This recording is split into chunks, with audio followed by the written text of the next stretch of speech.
The following program is presented with closed captioning available. This is a service of Maricopa College's television, Channel 115.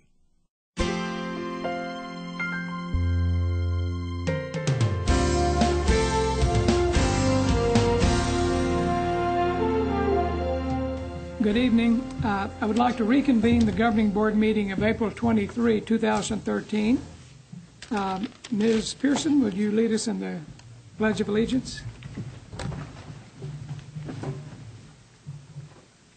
I pledge allegiance to the flag of the United States of America and to the republic for which it stands, one nation, under God, indivisible, with liberty and justice for all. Thank you.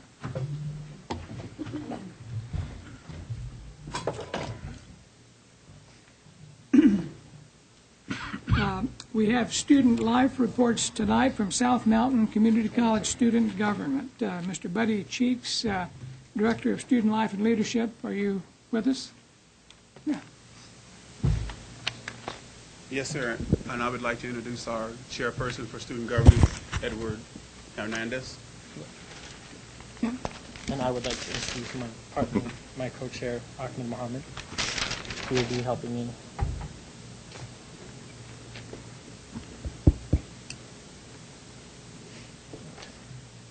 So this is our governing board presentation for 2012-2013 academic year. Our mission at Student Life and Student Governance is to provide, to promote and provide programs and services and events for the students and staff and faculty at South Mountain Community Colleges. Our goals is to inform everyone of the presence here at South Mountain for student government. We do this by hosting events, and our main goal is to make sure that the students at South Mountain will stay engaged at school so we can ultimately graduate. We at South Mountain do a lot of collaborations with our events. We partner up with the academic departments. We've also partnered up with Mesa Community College's Hispanic Club, the Child Care Center, Dorrance Scholars, other campus clubs, the faculty, and the City of Phoenix. And if you look at the middle picture, we have an event where we collaborated with the schools around South Phoenix and with our Storytelling Institute at South Mountain Community College to host an event called Return to the African Village, where our storytellers invited the schools to come and watch a storytelling event. Some of the leadership roles we take on are these are some of the employee development councils we serve on. We served in the presidential executive, student conduct, minority male, and the hiring committees for the vice president of student development and president of learning. And by virtue of serving on student conduct board hearings myself, I've noticed students' problems with security, and would like to thank the board for their decision to institute more security, their February 26th decision. And I would like to apologize for not introducing ourselves. Good evening, President Burke, members of the board, Dr. Glasper, and members of the Chancellor's Executive Council. My name is Edward Hernandez, and I do apologize. I will be graduating this May, where I will be going to ASU with a full ride scholarship and studying social work with an emphasis in teen advocacy. And my name is Ahmed Mohammed. I will also be graduating this May to transfer to the University of Arizona and major in pre-med. And these are our fellow student government board members. My name is Kimberly Feinter. I'm public relations and student government. I'm doing a double major of communications and elements of work. My name is Amanda. I'll be graduating from University of Arizona, like a lot of that. Good.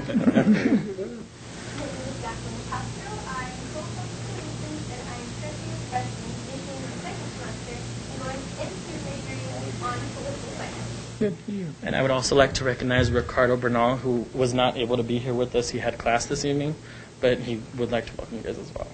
We appreciate his dedication to scholarship. Back to our presentation.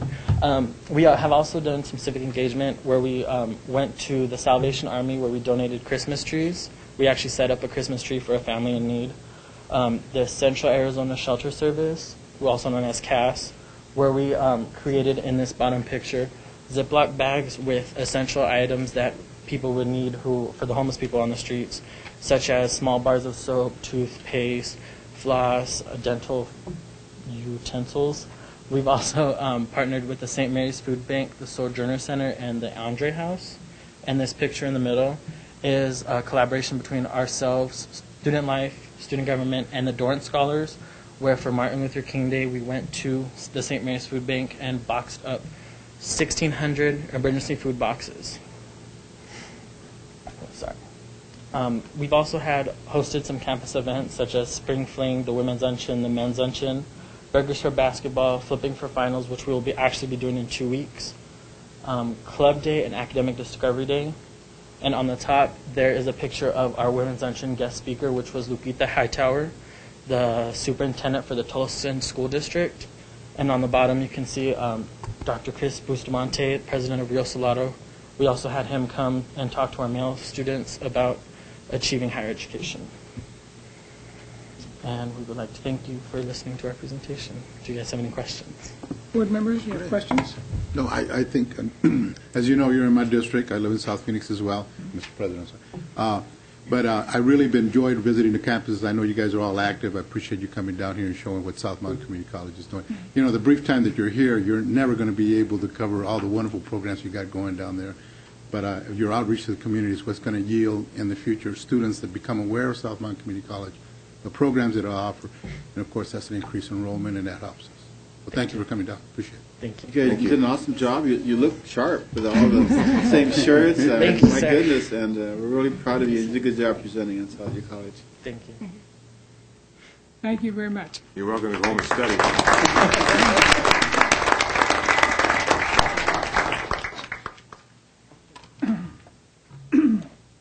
We have emeritus awards and recognition. First is Dr. Sean Pan of MCC. Yes, President Burke, members of the governing board, Chancellor Glasper, CEC, and guests. What we do at this district, sometimes we are busy with our daily work, but it's the students' work, like the South Mountain Student Government presentation, that gives meaning to what we do.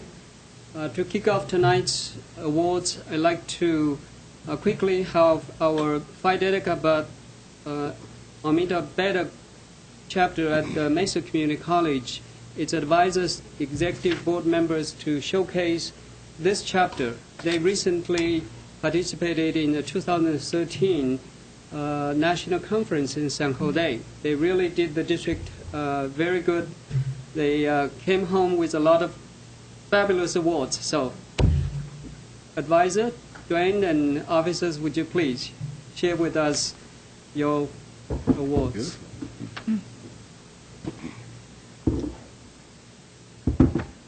Oh, wow.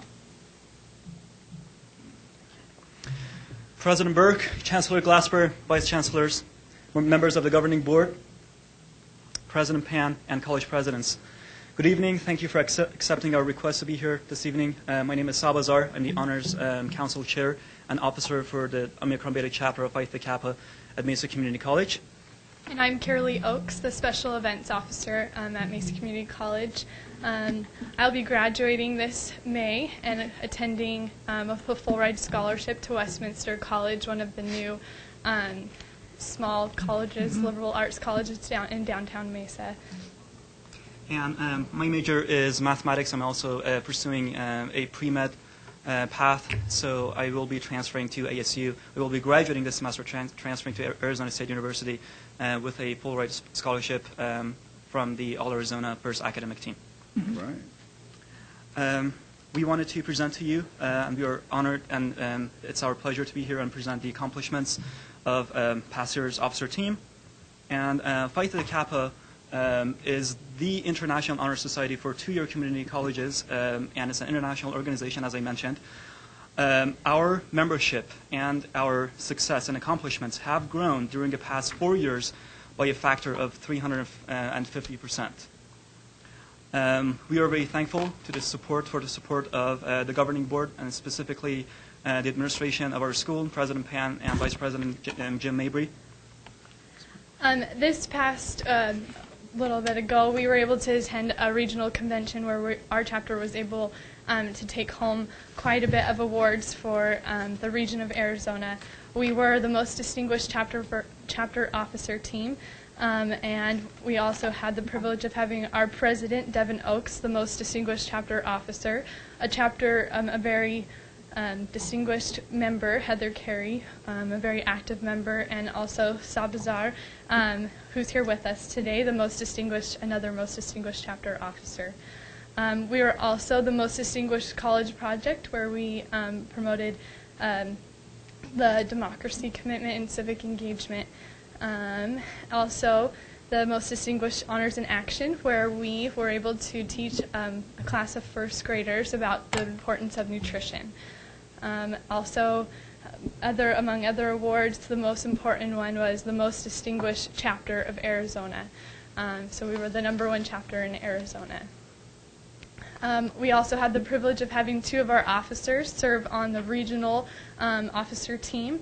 Our president as regional president, Devin Oaks, and Sabazar as our vice president of fundraising.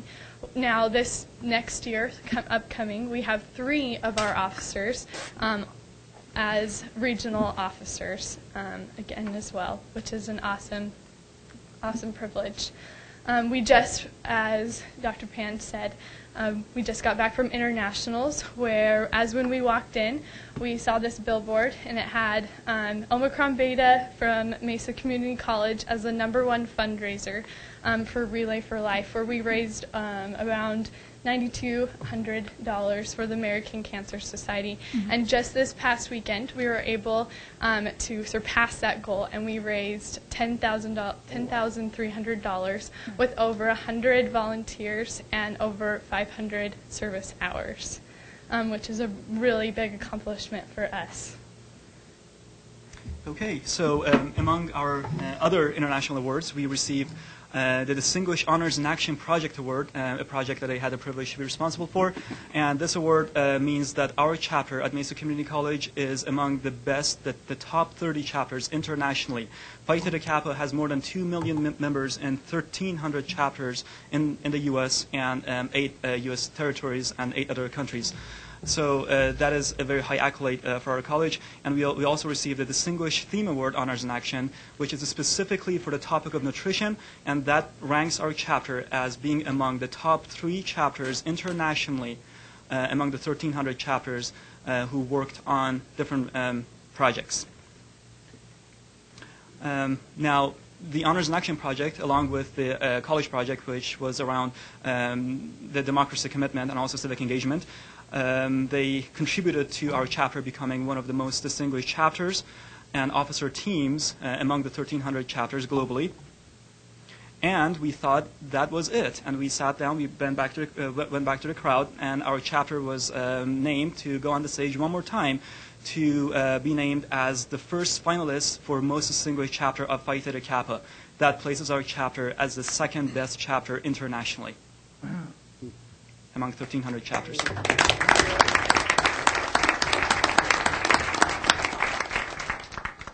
And 2 of our members, of our Phi Theta Kappa members, were selected as being among the top 70 students in the country.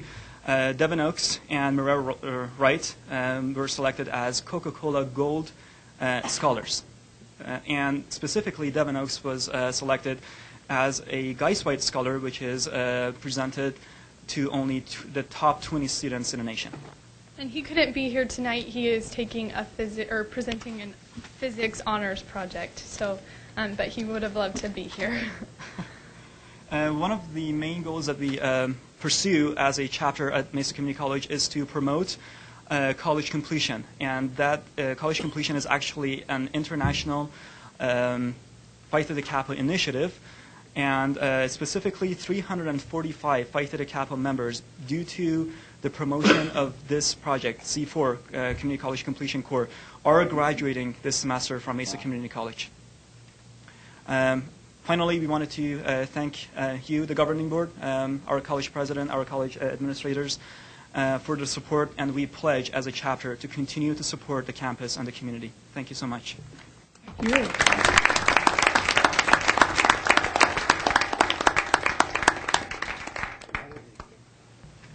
Awesome job. Congratulations. That's really amazing compliment. Thank you so much. Right. Could I ask a question? Based on what you told me, both of you had opportunities to go to just about any college you wanted to as freshmen. Can you tell me why you chose Mesa Community College? You want to go first? Sure. I actually had, I'm from Westwood High School, and my decision, I was kind of weary of where I wanted to go, but I was offered the presidential scholarship for Mesa Community College and also one for ASU. And in the long run, with awesome advisement, I chose Mesa Community College because of that awesome scholarship, being able to have that 2 semesters with tuition paid for. I would be in an honors class, which would be challenge me academically, and then I'd have the awesome opportunity to be involved in Phi Theta Kappa. I got right involved the first moment I could, and with that great reputation of the other chapters, that's pretty much why I wanted to go to Mesa Community College. My story is a little longer, I should say, and I actually arrived in the United States 4 years ago as a religious immigrant, and I did not speak English or know the American culture. So we arrived in Arizona, and we stepped out of the airplane, and that is basically how I learned about Mesa Community College. So I enrolled within the month of my arrival and started taking some classes. And for the first year, I didn't know the language, I didn't know anything about life here, and I didn't know about the educational paradigm, so I had to research that. And I was extremely happy when I found out within a month that Mesa Community College is actually the largest college in the country and has one of the best programs. And I learned about Phi Theta Kappa. That meant that I needed to strengthen my language skills.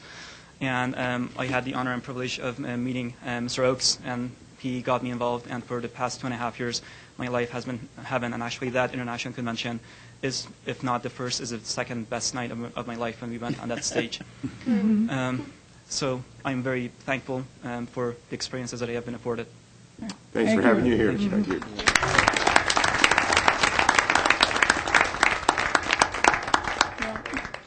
You make us proud. Yes, very much. Ms. Pearson has asked that we hear the, let's see, actually we have one more. Dr. Glassbury, you have the responders? Yeah, I'm the one who asked to move the sign. Oh, I see. You want to do them now? Yes. Yeah. We have a student public policy program, and we're going to ask them if they would report now. Can the student public policy forum come forward? We had an opportunity to visit with a few of the students this evening, and this is a program that we're also very proud of, and we'd like to give them an opportunity earlier in the agenda. We plan to be here a while tonight, folks, so we thought the students should go first. Thank you. I'm going to leave and go to bed early. Do you think?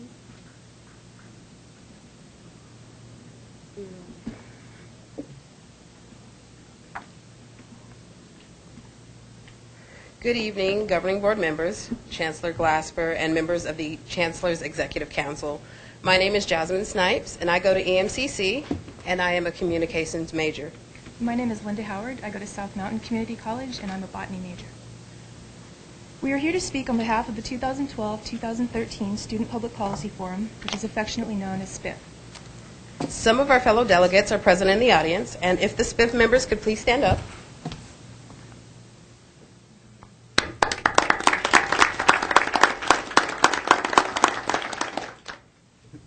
You may notice that some of the SPIF members from this picture are currently missing. Some of them, as we talked about before, are currently attending the Arizona Town Hall.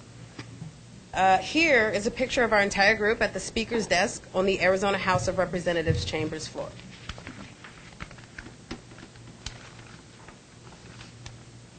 SPIF is a year-long program that meets every other Friday afternoon from August through April. Each session is structured around a theme with clear learning objectives and includes homework assignments that are completed in preparation for each session. These program sessions feature amazing speakers and provide opportunities for students to engage with people who are experts in their respective fields. The program provides opportunities to practice and further develop listening and leadership skills and civil discourse. We learn to respect other opinions while still effectively advocating for our own. Each student has experienced a tremendous amount of personal growth. Participants this year represent Mesa, Paradise Valley, South Mountain, Estrella Mountain, Rio Salado, Phoenix College, and Glendale Community College. The participants are a diverse group with respect to age, background, experiences, politics, and major. The common bond is a desire to deepen our understanding of the political system and to become a more effective participant in the policymaking process. We were fortunate enough to have excellent panelists and speakers this year. A few, not on the screen, but certainly worth mentioning, include Ken Strobeck, the Executive Director of Arizona League of Cities and Towns, Dennis Smith of Maricopa Association of Governments, Ivan McHale, former President of the Salt River Pima Maricopa Indian Community, Rock Arnett of East Valley Partnership, Patrick McWhorter of Alliance of Arizona Nonprofits, Mary O'Connor from Maricopa Foundation, and several others. In addition to the numerous opportunities we have had with influential leaders throughout the Valley, SPIF continues to provide us with a myriad of community and leadership connections and chances to become more civically engaged. Two highlights of our program this year included a trip to the state capitol last fall and a trip to Washington, D.C. last month. Each provided an opportunity to put into practice what we had learned through our program sessions and our academic work. Many students are passionate about issues but don't necessarily have the underlying skill set to be effective. This program provides students with a solid foundation in the policymaking process and helps them develop into active, engaged, and informed citizens. We had the opportunity to work on public speaking skills, media relations, and effective advocacy, which are all lifelong skills. One of the highlights of our Washington, D.C. trip was a visit to the Department of Education, where we were fortunate enough to meet with Senior Policy Advisor Hal Plotkin. During our meeting, Mr. Plotkin told us not to wait for someone to quote-unquote tap us on the shoulder, but to take the initiative and act. This picture shows some of our delegates tapping themselves on the shoulder. One program component is the opportunity to organize a campus project. This slide shows just a sample of what was accomplished by our group this year. Here, we see some flyers from the campus events. These projects display how a diverse group can creatively reach out to and advocate for their communities. Each student has taken a passion or interest and turned it into an advocacy poster for his or her capstone project. As you can see from the partial list, the interests are very diverse. This capstone project is an opportunity to bring together that personal interest with a solid understanding of the policymaking process. This program has given me a lot of the strength I've needed to become a much better version of myself. I think I am more brave and more accepting of challenges than I've ever been before. Every single experience in SPIF has been something I have learned from, and I continue to build on that knowledge. I am proud to say that I have joined and now completed SPIF, and I am certain I am ready to do great things in the realms of policymaking, advocacy, and communal need. My family and my community thanks MCCD, its staff, and contributors for this amazing opportunity. SPIF has helped me to learn how to advocate for myself and the causes that I am passionate about. I've grown into a stronger, more confident person, and the invaluable skills that I've acquired in this program will help me succeed in future endeavors. I'm so grateful to have had the opportunity to participate in SPIF. Many of the lessons we've learned are not just public policy lessons, but life lessons. I believe that SPIF has been the most significant undertaking for me during my time at community college. And on behalf of all of the members of SPIF, I would like to say thank you to the district and everyone who has made this program possible. Thank you.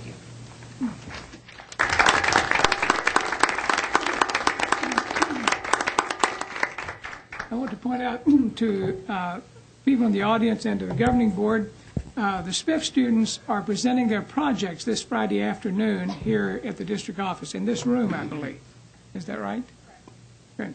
I encourage you to come by and look at their posters and talk to them. Each of them will explain the project that they engaged in the program, and it's just a wonderful opportunity to see the work that they have done this year. We're very proud of you. You've addressed one of the governing board's 4 major outcomes, and so we're really pleased to hear this program. Thank you. Thank you.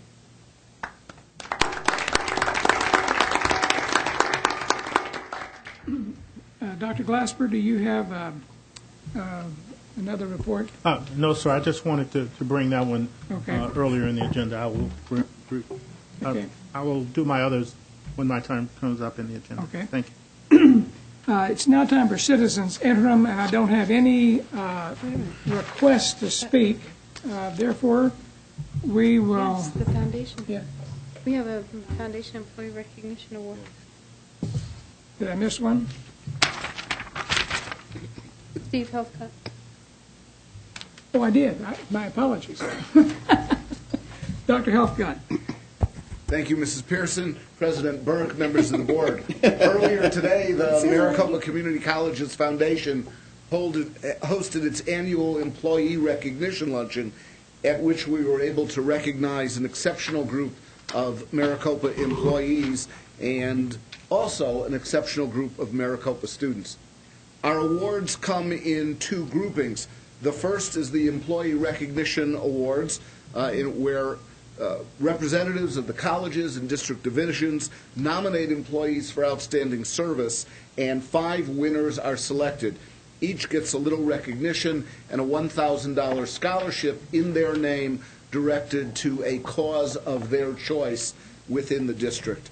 That exceptional group of individuals who were recognized earlier today for those awards included Dr. Debbie Cushabab, Vice President of Student Affairs at Estrella Mountain Community College, Dr. Albert Saloza, Professor at Phoenix College, Andrea Hashem, a shy, retiring dance faculty member from Glendale Community College, Dennis Dote, a fire science faculty member at Phoenix College, and Colin Wilson, a district office employee who works in web design and who we also found out during his time as a student was a Foundation Scholarship Award winner, and that was a nice closing of a circle.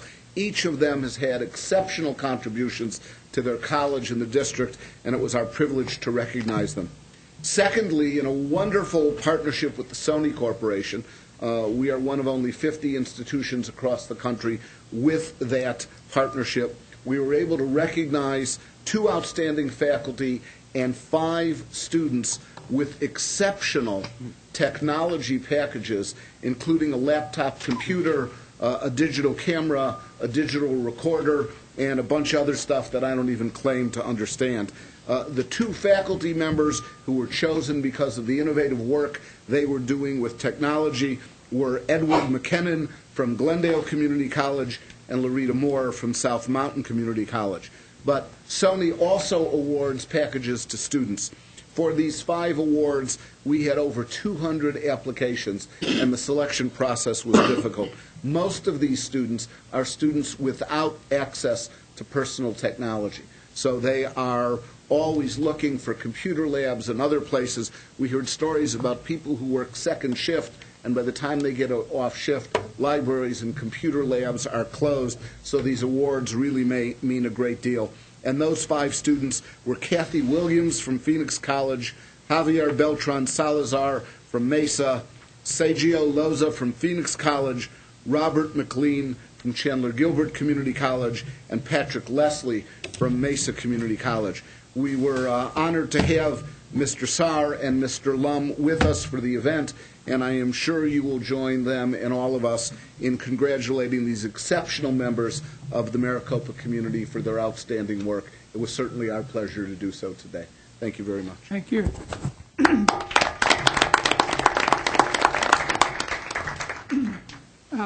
While I'm attending to forgetful things, I need to recognize some people who are sitting in tonight for college presidents. Diana Muniz is sitting in for Dr. Jean Giovannini, Dr. Cassandra Kakar for Dr. Anna Sali, Dr. Ed Kelty for Chris Bustamante, and Dr. Bill Guerriero for Dr. Linda Lujan. Thank you. The next item on the agenda is the approval of the order of the agenda. I'll entertain a motion to approve the order of the agenda. I move we approve the order of the agenda. There's still one more thing. Yeah, there's still one more thing. What was our presentation? Why aren't we doing the recognition of CPR? Citizen General? No, recognition. Oh, I see. It's still under recognition. Yes, got it. Yes, would you like to do that? Yes, sir. Mr. Burke, members of the board, I'm very pleased to acknowledge 2 Maricopa employees and one of our students for their brave attempts to save lives. Because of their training and willingness to act in a recent case, they were able to provide emergency care until the fire department arrived. And I would like to ask Jim Bowers, Interim Vice Chancellor of Human Resources, to explain more about their historic efforts. Thank you, Dr. Glasper. I'd like to ask Gonzalo Velasquez, Miguel Martinez, and Andre Prosperi to join me at the podium. You're it? That's cool. All right. I'm going to meet you. Thank you, Dr. Glasper, members of the board, fellow CEC members, ladies and gentlemen.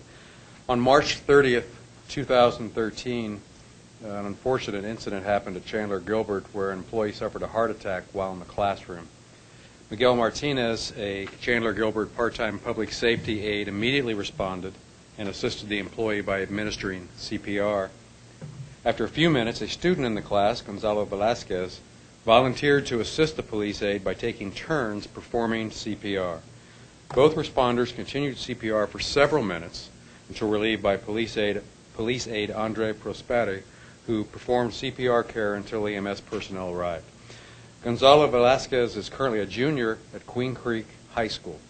After hearing about his heroic efforts, it won't surprise you probably to learn that he is one of our ACE students. He began in the summer of 2012, and he's getting a head start on a career. His goal is to become a registered nurse because he loves serving others. This is not the first time that district employees and students have been involved in activities that may have helped save lives. We have had other instances where I'm happy to report employees and students trained in CPR provided similar help to stricken colleagues. Between January 2008 and March 2013, our Center for Employee and Organizational Development, under the direction of Patricia Hanze, has trained 1,873 people in CPR AED. One department employee and 10 volunteer facilitators from various colleges and sites provide the training. And in the case of Chandler Gilbert, both the employees had received their training through this valuable employee development program. We offer classes monthly at no cost to employees, and the classes are conducted throughout the district. We do this because it's an investment in our most important resource and our most prized possession, or most prized asset, our employees. And now please join me in offering congratulations and thanks to these 3 individuals, Gonzalo Velasquez, Miguel Martinez, and Andre Prosperi.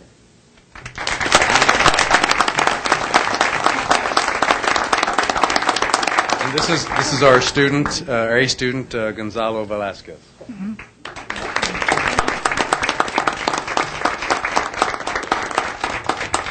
Thank you very much. Thank you.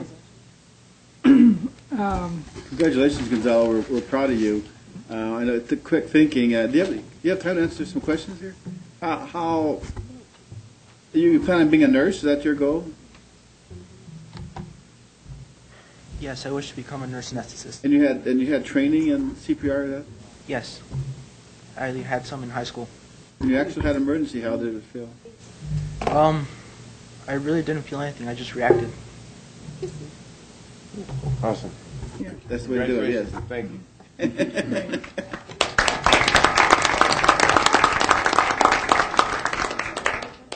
Okay, I think I'm on script now. We did citizens interim and have none. So I will entertain a motion to approve the order of the agenda. I move we approve the order of the agenda. Mr. Lam moves. Second. Mr. Miranda seconds the motion to approve the order of the agenda. Any discussion? All right, all those in favor, please say aye. Aye. Opposed, no. Motion carries. I will entertain a motion to approve the consent agenda. So moved. Mr. Sar moves. Mr. Miranda seconds a motion to approve the consent agenda. Any discussion? All right, all those in favor, please say aye. Aye. Aye. Opposed, no. Motion carries. The next item is the non-consent agenda and the business services. First is the approval of the preliminary proposed fiscal year 2013-2014 budget. Ms. Thompson? Mr. President, members of the board, this is the third time we're visiting the board with an information item or an action item on our budget. We discussed our budget as part of our tuition and fee information item in February and sought action on tuition and fees in March. And now this is a request following March's proposal and information sharing on our budget. This is a request tonight for preliminary approval of our proposed budget. And from this point forward, we would work with the ceiling that is set by this action, and we would publish our budget in the newspaper, which is required, and then return to the board next month seeking final budget adoption and a roll call vote on truth and taxation. At this time, I'd like Gay Murphy, our Associate Vice Chancellor for Business Services, to share information on the preliminary proposed budget. Thank you very much, Mr. President, board members, CEC members, honored guests, Chancellor Glasper. Thank you very much for having me here this evening. With our fiscal year 2014 budget, we're looking at an increase of $94.7 million over the current year funds, while our capital fund shows a decrease as we spend down our bond revenues through our 2004 capital program. Our general, auxiliary, and restricted funds are all showing increases. For our general fund, while the overall increase is $31.5 million, it includes some one-time balances. What we really have as allocable revenue on an ongoing basis is $29.22 million to address our general operating needs. The proposed budget includes new revenues from the $5 per credit hour tuition increase that the board approved last month, an increase in $8 million from the proposed 2% levy increase, an increase in property tax from new construction, and a reduction of $400,000 in state tax support for an enrollment decline that happened 2 years ago. For the property tax proposal, I spoke to you last month about all of the factors that can actually influence an individual's property tax bill. These include the value of the person's property relative to all the other properties in the county, changes in property tax laws, including some of the recent ones, which have provided tax breaks to businesses, and the fact that Maricopa College District is only one of a number of districts, taxing districts in Maricopa County. But if nothing else changed, what we would be looking at is a homeowner with a $100,000 home would pay an additional $2.31 next year related to the 2% increase in the levy. A person with a $200,000 home would see double that impact, or $4.62. So previously at the board meetings, I've been focusing on identifying the difference between the mandatory needs and the discretionary needs. Here's a little bit different organization of the initiatives, basically grouping them by areas of concern. When I visited with all of the colleges and the students about the proposed tuition increase, none of them were really excited about that, but there was general excitement about the student-centered initiatives, excitement that students would be able to get their financial aid more quickly, ease of registration, ease of payment, better advisement for incoming students, better placement, a lot of excitement about that. With the strategic support initiatives, those are really the non-glamorous nuts and bolts behind the scenes issues that we need to address in order to keep the district running smoothly. These are areas that pretty much would fall under the Chancellor's limitation. Nobody is going to congratulate us on having the finest accounting system or HR system, but we're going to be in big trouble if we don't pay people on time or if students can't get their grades or their transcripts. And public safety is not really an issue until the situation arises when you're no longer safe. And then public safety is a big issue. We rely heavily on our employees to accomplish the mission of the district. We need to recruit and to retain good people. And while the ASRS increase and the health benefits, the flex benefits increase, and the policy-related salary adjustments all fall under some of the mandatory things, the general salary adjustment for employees is discretionary. One of the things we've also had to deal with is a big other. And as the requirement for the Affordable Health Care Act unfolded this spring, we've noticed some unanticipated consequences when it comes to our part-time employees and adjunct faculty. Steps have been taken to carefully manage part-time employees so that we can control our costs, but we may need to continue looking at options so that we can address some of the concerns that have come forward regarding the ability of the colleges to meet course demands and student needs. So in terms of our other operating funds, we have our auxiliary fund, which is basically fee-for-service activities. We're looking now at the first time of including our new corporate college. For the restricted fund, we've had an increase in the estimated Pell Grant support. For the time being, Pell Grants are exempt from federal cuts, and although ultimately they could be affected, we need to include the expense in order to have the capacity in our budget to serve these students as long as the grants are available to them. In terms of our capital plant fund highlights, we're estimating a decline in our plant fund from 501 to 469 million next year. And we should continue to see declining plant fund expenditures as we spend down our bond resources through our capital program. We've made some estimates as to the debt service, which includes the sale of the remaining Series E bonds. And if anything, we've been pretty conservative in our estimates, and we would hope that we could actually make a reduction from here. We're working very hard with that. We had, I know, bond rating calls today, and we're working very hard to maintain our AAA rating. So that concludes my presentation. I'm happy to take questions. Board members, do you have questions?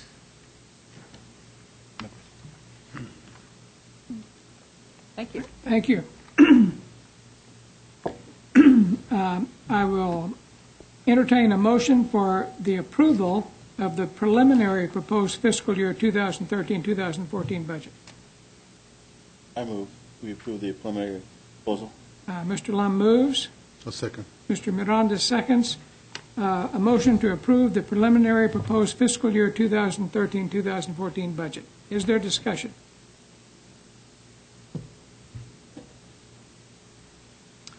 Hearing none, all those in favor, please say aye. Aye. Opposed, no. No. Okay. Motion passes. The second item is the approval of a resolution authorizing sale and issuance of $151,090,000 of aggregate principal amount of Maricopa County Community College District of Maricopa County, Arizona, general obligation bonds, Series 2013. Ms. Thompson? Mr. President, members of the board, last month we brought this as an information item to the board and advised that we would be returning this month seeking approval for certain parameters to issue our final Series E of the 2004 bond program. To date, we have issued $800 million approximately of an approximate $951 million that was authorized by voters in 2004. So this is the remainder of our authorization, and we would use these proceeds to complete our program, which is substantially complete already.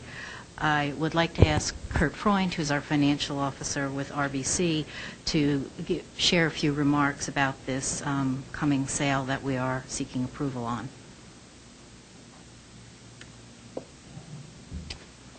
Thank you. Good evening all. My name is Kurt Freund. I'm with RBC Capital Markets. I've appeared before you before as your financial advisor, Mr. President, members of the board, Chancellor, etc. Nice to see you all. As was just mentioned, you're moving forward with this bond issue at this time.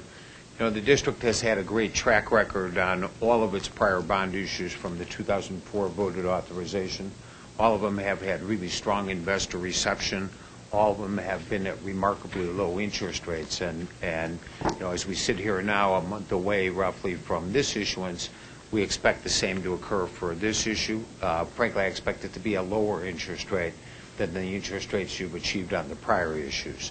Part of the reason for that, as the board knows, and probably as everybody here knows, is due to the strong credit ratings that the district has. It's AAA from all three of the credit ratings. As was mentioned previously, we had 3 conference calls, hour-long conference calls with the rating agencies, each of them today. It was a little bit of a marathon, but fortunately the Vice Chancellor got through that well as the Associate Vice Chancellor, Kim Granillo. I think those calls went very well. I'd expect the ratings to be maintained. Obviously, the district has a very strong credit, has a huge tax base, but you also have a couple of very articulate spokespeople who represent the district well, so I think that that'll go fine. On the sale, which right now is scheduled for the end of May, we expect strong interest. Again, they're AAA bonds, so I expect strong bidding interest as well as strong investor interest. And as I mentioned, we'd expect the interest rate on this issue to be lower than any of the prior ones that you've had. So an excellent time to be out in the market. I think the sale will go terrifically for you. Happy to answer any questions. Mm-hmm. And do you know any history on how many of these bonds are sold in the Maricopa County area? Mr. President, Member Sarr, I don't. My expectation would be that it would not be a real high number in recent time period, only because interest rates are so low. So many municipal bonds right now, individual investors don't buy because the interest rate's too low, the return's too low. The district has a benefit in that it has AAA rated paper, so that appeals to some people. I would guess on this upcoming sale, as an example, maybe 10 to 15% of the issue would be sold to individual investors, and the bulk of those investors would be in Arizona, but not necessarily just in Maricopa. Good. Thanks. Other questions? Other questions? Thank you. Ms. Thompson, is that it? Okay. I'll entertain a motion for the approval of resolution authorizing sale and issuance of $151,090,000 in bonds. Motion? So Mr. Sarr moves. Second. Mr. Lum seconds a motion. Did you? Your voices are so much alike. We're kind of low, yeah. All right. Mr. Miranda seconds the motion for the approval of the bonds. Any discussion? Hearing none. All those in favor of the motion, please say aye. Aye. Opposed, no. Motion carries. The next item is the approval of construction award for the Phase 2 remodeling of the high-tech building at the Glendale Community College main campus. Ms. Thompson? Mr. President, members of the board, this remodeling project will provide for the renovation of 2 graphics design art classrooms, upgraded video technology program suite, and offices for Office of Technology staff. Also will provide for student gathering areas and restrooms to be updated, and computing commons to be relocated, and we recommend its approval. Okay. I move we approve the construction award at Glendale Community College. Okay. Mr. Lum moves. Second. Mr. Starr seconds a motion for the approval of a construction award for the Phase 2 remodeling of the high-tech building at Glendale Community College main campus. Any discussion? All those in favor, please say aye. Aye. Opposed, no. Motion carries. The next item is the approval of a job order contracting purchase order for electrical system upgrades at the Performing Arts Center building at Glendale Community College. Ms. Thompson. Mr. President, members of the board, we have been making varied investments in our performing arts centers. So this is the work that is being planned at this point in time for the Glendale Performing Arts Center, and it will include replacement of outdated theater systems such as stage rigging, lighting, audiovisual, and will address some safety issues such as fall protection. Okay. Is there a motion to approve? I move we approve the upgrade at the Glendale Performing Arts Center. Okay. Mr. Lum moves. I'll second. Mr. Miranda seconds the approval of a job order contracting purchase order to remodel the LC building at Phoenix College. Any discussion? I'd just like to add that I think the performing arts in Glendale adds a lot to the Glendale community and the northwest area. We have a fine arts program at Glendale, and I'm very proud when people come a long ways to take classes, especially in guitar and some other areas. We have some real specialists, and our dance program is outstanding, and we need to work on this older building. Any other discussion? Okay, all those in favor of the approval of the job order contracting purchase order to remodel the LC building at Phoenix College, please say aye. Aye. Opposed, no. Motion carries. The next item is the approval of a first partial guaranteed maximum price award for the student portal project to relocate the bookstore at Mesa Community College. Ms. Thompson. What happened to Phoenix? You missed Phoenix. I thought I just read that as the one we voted on. No. The Glendale Community College. Well, I misstated the motion. Will you accept a friendly amendment No. to my? We're doing. We did Glendale Glendale. Community. Now Yeah, when we did Glendale, I mentioned Phoenix College. So what I'm asking you to do is just a friendly amendment. Friendly amendment, yes. To Glendale Community College. Tina, do you know where we are? Good. All right. We just did Glendale Community College. So now we're at Phoenix Community College, or Phoenix College, rather. The item is the approval of a job order, contracting purchase order to remodel the LC building at Phoenix College. Mr. President, members of the board, now that the Hanley Center is open and offices have been relocated there, the college, Phoenix College, is now looking to renovate the LC building and return that to classroom and instructional support uses. So we are recommending its approval. Okay. Is there a motion to approve? So moved. Ms. Pearson moves. Mr. Lum seconds a motion for the approval of a job order contracting purchase order to remodel the LC building at Phoenix College. Any discussion? All right, all those in favor of the motion, please say aye. Aye. Opposed, no. Motion carries. Item 6, the approval of a first partial guaranteed maximum price award for the student portal project to relocate the bookstore at Mesa Community College. Ms. Thompson. Mr. President, members of the board, this student portal project will provide for a comprehensive one-stop center for Mesa Community College, and it's a very major project for the college. This is an initial phase of the project. More details and phases of the project will be coming forward in the near future, and we recommend approval of this item. Is there a motion for the approval of the first partial guaranteed maximum price award for the student portal project to relocate the bookstore at Mesa Community College? I'll move. Mr. Sarr moves. Second. Ms. Pearson seconds the motion. Any discussion? Hearing none. All those in favor of the approval of the first partial guaranteed maximum price award for the student portal project to relocate the bookstore at Mesa Community College, please say aye. Aye. Opposed, no. Motion carries. The next item has to do with information technologies. And the first item is the approval of conceptual approval for required changes to the student information system. Mr. Webster.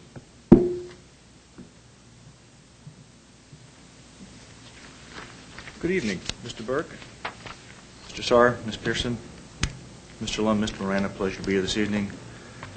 Dr. Glasper, members of CEC.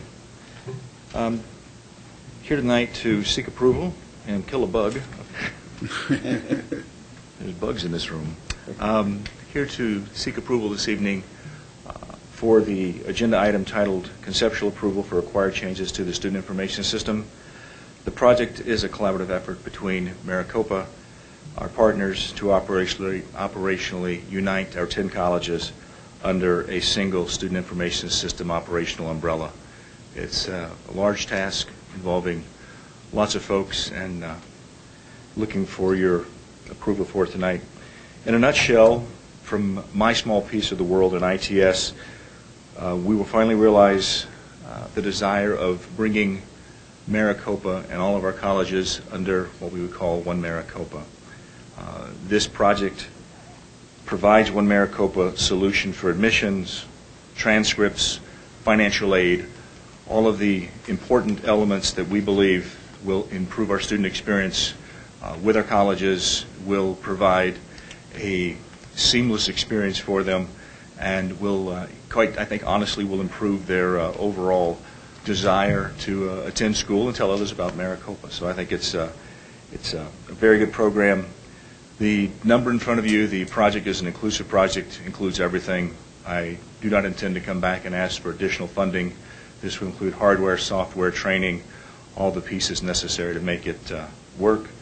The only time I plan on coming back is to provide a report to you on a periodic basis to let you know how the project's going, to answer your questions and be informative. So in conclusion, I would simply say, asking for your approval to fund this project so we can get started with this. Really, I think it's an important project for Maricopa, and look forward to coming back in the future and telling you how things are going. So with that, I ask your approval. Okay.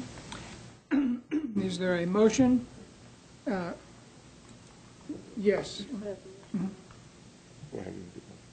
I need a motion for the approval of a conceptual approval for required changes to the student information system. So moved. I heard Mr. Miranda move. Ms. Pearson seconds the motion. Questions for Mr. Webster? In terms of purchasing, will all of this be done under the bid process? It could be done in a variety of processes. Yes, when we look at the projects, because of the length of the project, we will have time to go out and bid certain specialized pieces of it. It will be used. We will be using a wide variety of vendors. We currently have a long list of approved vendors, but we are having the ability to go out and look for additional vendors on this. So please be assured this is not a single vendor. We're going to give it all to Company X. It will be across the continuum.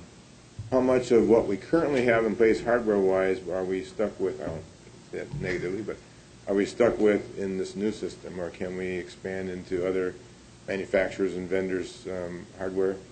Absolutely. We currently are planning to, we've got the specifications for the hardware that was part of the January allowance. That once the approval is done here, we'll be going out for bid to multiple vendors, and it will be, again, that's run by procurement, and we simply go out for bid and let them make the decision on the final vendor based upon the specifications. Thank you. Ms. Pearson, do you have a question? Okay. Others? Okay. All right. All those in favor of the approval of a conceptual approval for required changes to the student information system, please say aye. Aye. Opposed, no. Motion carries. Thank you. The next item is under the Chancellor's portion of the agenda. Dr. Glasper, the approval of a pending claim settlement for Kimberly McManus versus MCCD. Mr. Burke, members of the board, it is recommended that the governing board approve the terms of the agreement arranged by its insurance carrier and counsel, in which the carrier will pay the plaintiff $1.5 million for full and final settlement of the above claim, and authorize me to work to execute any documents that may be required to implement the agreement. Is there a motion to approve? I move we approve. Mr. Lum moves. Second. Mr. Miranda seconds the approval of a pending claim settlement of Kimberly McManus versus MCCC D&O. Any discussion? Hearing none, all of those in favor, please say aye. Aye. Opposed, no. Motion carries. We have a first reading, information items, review of proposed all-employee manual tuition waiver policy revision. Mr. Bowers.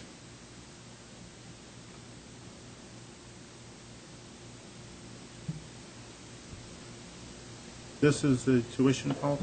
Yes. Mr. Burke, this is under me. Oh, okay. My script. Oh, I will address this one. This is Okay. It's recommended that the governing board set the tuition waiver benefit level for eligible spouses and dependents of eligible full-time employees up to 16 credit hours per semester versus 12 hours per semester. And tuition waivers are used for credit hour courses offered within the Maricopa colleges. Basically, what we're providing here, and it's provided in the justification, we don't have a stated policy in place that would make equity with what we already have in policy for part-time employees. And we want to try and put together a waiver package that would provide an opportunity for full-time employees or their dependents to complete credit courses within a 2-year period.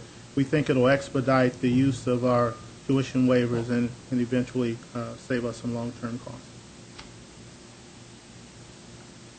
This is the first reading. Okay.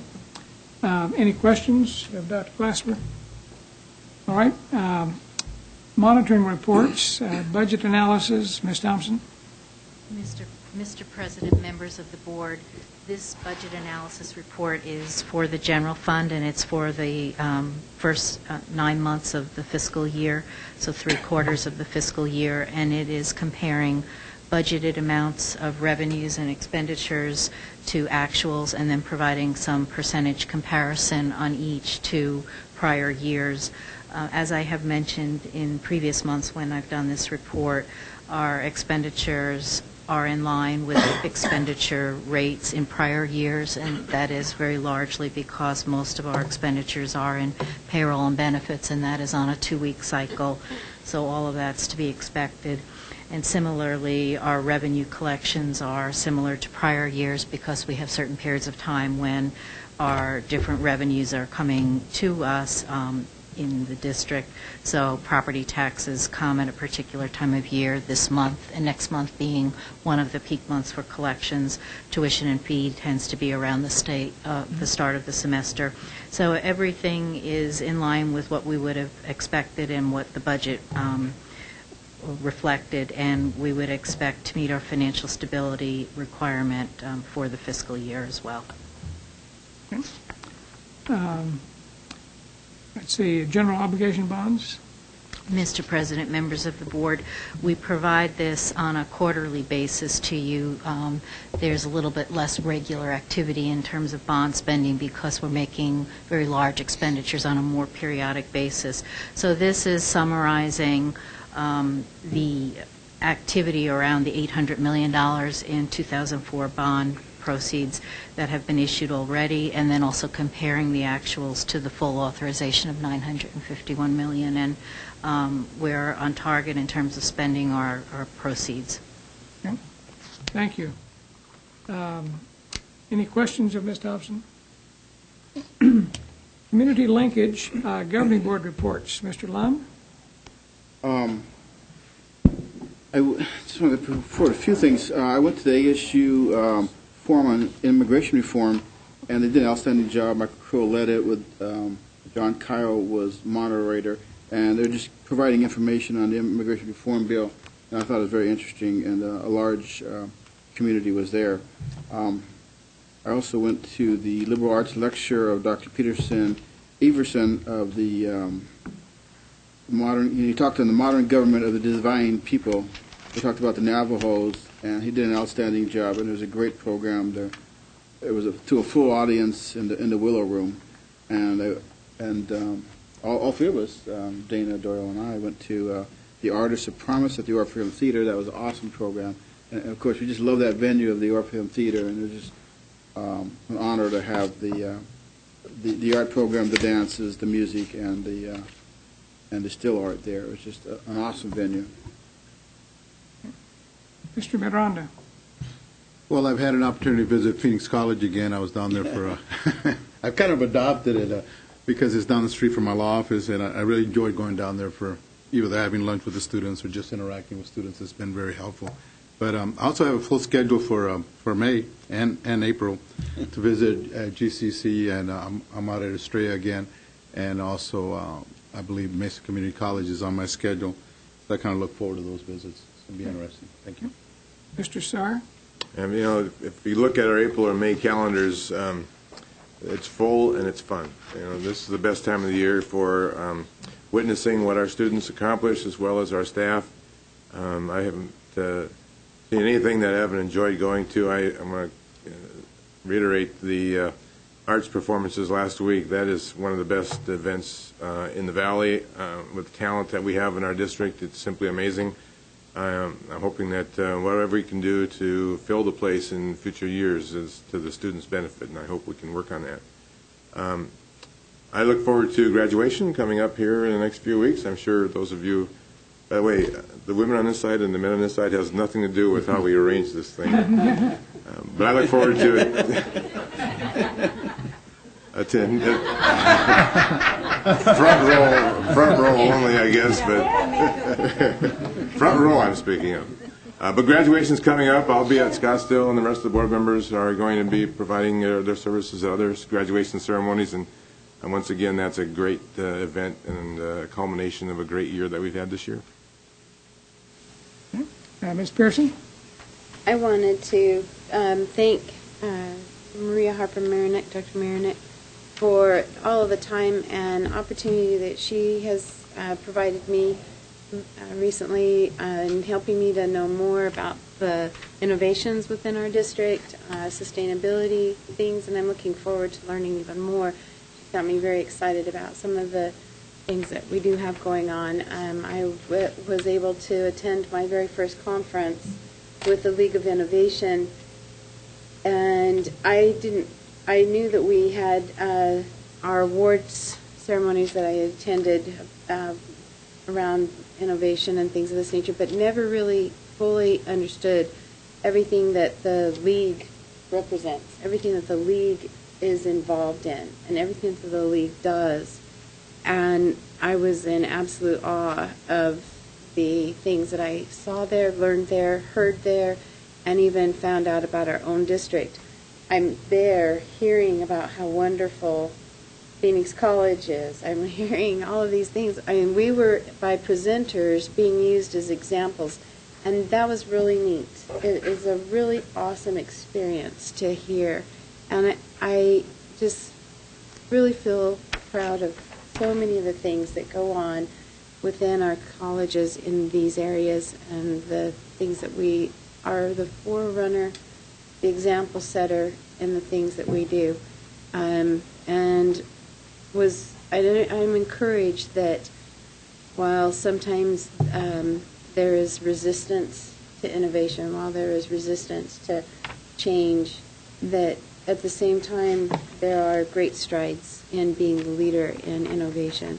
And I, again, thank Dr. Harper Marinick for the time that she gave to me and her absolute total willingness to just commit and communicate and dedicate to our experience with her and what goes on in our district. And I also had the opportunity of going to Phoenix College and meeting with their leadership board, Cassie, what's it called? Leadership Council. And that was, I really learned a lot about some really awesome people at Phoenix College. And you can try and adopt my school. I figured I'd hear something. Fantasies, Mr. Miranda, but the bottom line is, they're just down the street. You're just out to adopt. You're just out to adopt the world. But hey, that's okay. Phoenix College, of course, is the oldest and therefore the best. So I don't blame you. And so I really appreciated the opportunity to get closer to some of the people that do some amazing things at community college, and catch them if you can, the rest of you. Thanks. I attended a program at Scottsdale Community College that had a Genocide Awareness Week, and heard a speaker who was a survivor of the German prison camps in World War II. Inspirational speaker, just very captivating, and there was a huge crowd there. So I was really pleased to be a part of that program, to hear the presentation. Attended a Diversity Council reception at South Mountain Community College, and there were recognitions of diversity activities from all the colleges in the district. There was an Innovations Award event at Rio Salado College, again, recognition of innovators from each of the colleges in the district office. And then several days ago, I attended the annual meeting of the Retiree Association. We had about 300 people attend, many of them current employees who are thinking of retiring. So the Retiree Association is trying to help potential retirees adjust to the idea and to adjust to retirement once they take the leap. It was an interesting month. Internal Community Chancellor's report. Dr. Glasper. Mr. Burke, members of the board, I just have a few items. But I would like to follow up on your retiree. You said many of them were. There were 50 that were actually retired. The other 250 were looking to retire. So that was kind of scary. When you look out in the audience and you see faces of people who have been around our district, and you know that we're starting to change. And we just need to be prepared for it. Succession planning is something that we talk a lot about. I just want to briefly give you an update on the American Association of Community Colleges meeting that was in San Francisco. Had an opportunity to be busy, quite busy. I was on a number of different panels. We started off with some 21st century reframing America's dream, the major initiative of AACC. And as you well know, I'm the tri-chair for the policy and advocacy. So we have been looking at how we can better understand the policy issues that we are addressing and attach vehicles to them so that we can begin to move ahead of some of the issues. When we were in D.C., we talked about the Workforce Investment Act, we talked about the higher education reauthorization and so forth. And a number of these particular areas will serve as vehicles for us to do our jobs moving forward. We also had an opportunity to present the Arizona Community College's visioning document and the first year worth of benchmarking data. That was with Dr. Sherry Andrus, our institutional Associate Vice Chancellor for Institutional Research, and also Dr. Kerry Kisker, who served as the consultant for the Arizona Community College Group in order to develop this document. And we had a number of folks within the audience looking at us, and the fact that we are tying this particular benchmarking document and metrics and outcomes with our work that we're going to be doing on performance-based funding for Maricopa and the state of Arizona. They were pleased with the work that we are doing, and many of them wanted to find out more about it because they think that we are doing things that some of the other states are not doing at this particular point in time. I also had an opportunity to help facilitate a program on entrepreneurship and creativity. We looked at it from both a local level, a state level, and internationally. And there's some great ideas, and I was telling folks in the audience that I'm coming back with some other ideas as to how we can look at trying to work on our workforce piece. I also sat on the National Community College Benchmarking Projects Advisory Board, and they have two new projects they're working on, and that's to develop metrics for workforce, looking at how we can measure our students not only moving into our classes, but we've talked previously about this notion of P20W, but as we look at them moving through our community colleges, I know our board, one of our outcomes we will probably be looking at, and that's do they actually get a job, and what are the fields. So I'm looking forward to the work that will be coming out of the NCC BP as well. Thank you. Secretary's report, Mr. Sarr. None. All right. Faculty Executive Council, Dr. Kathleen Udicello. Hello, President Burke, members of the Governing Board, Chancellor Glasper, members of CEC, and guests. Today we had our last FEC meeting of the year, and we look forward to welcoming the new FEC officers in our May meeting. FEC will continue its work over the summer as we meet, staying informed about predicted legislative efforts in 2013-2014 related to guns on campus and pension reform. We will also continue to work with the district regarding efforts on various initiatives such as prioritization and performance-based funding. At times throughout the next academic year, we will call for faculty to present to you the wonderful work that they do for our students, helping them successfully achieve the higher education that they seek, whether that is through university transfer, entry into the workforce, or pursuit of a certificate. We look forward to working with other employee groups, establishing connections to further strengthen our efforts to realize our shared vision for student success. In fact, at this point, I would like to ask Licia Hand, President of the Adjunct Faculty Association, to join me.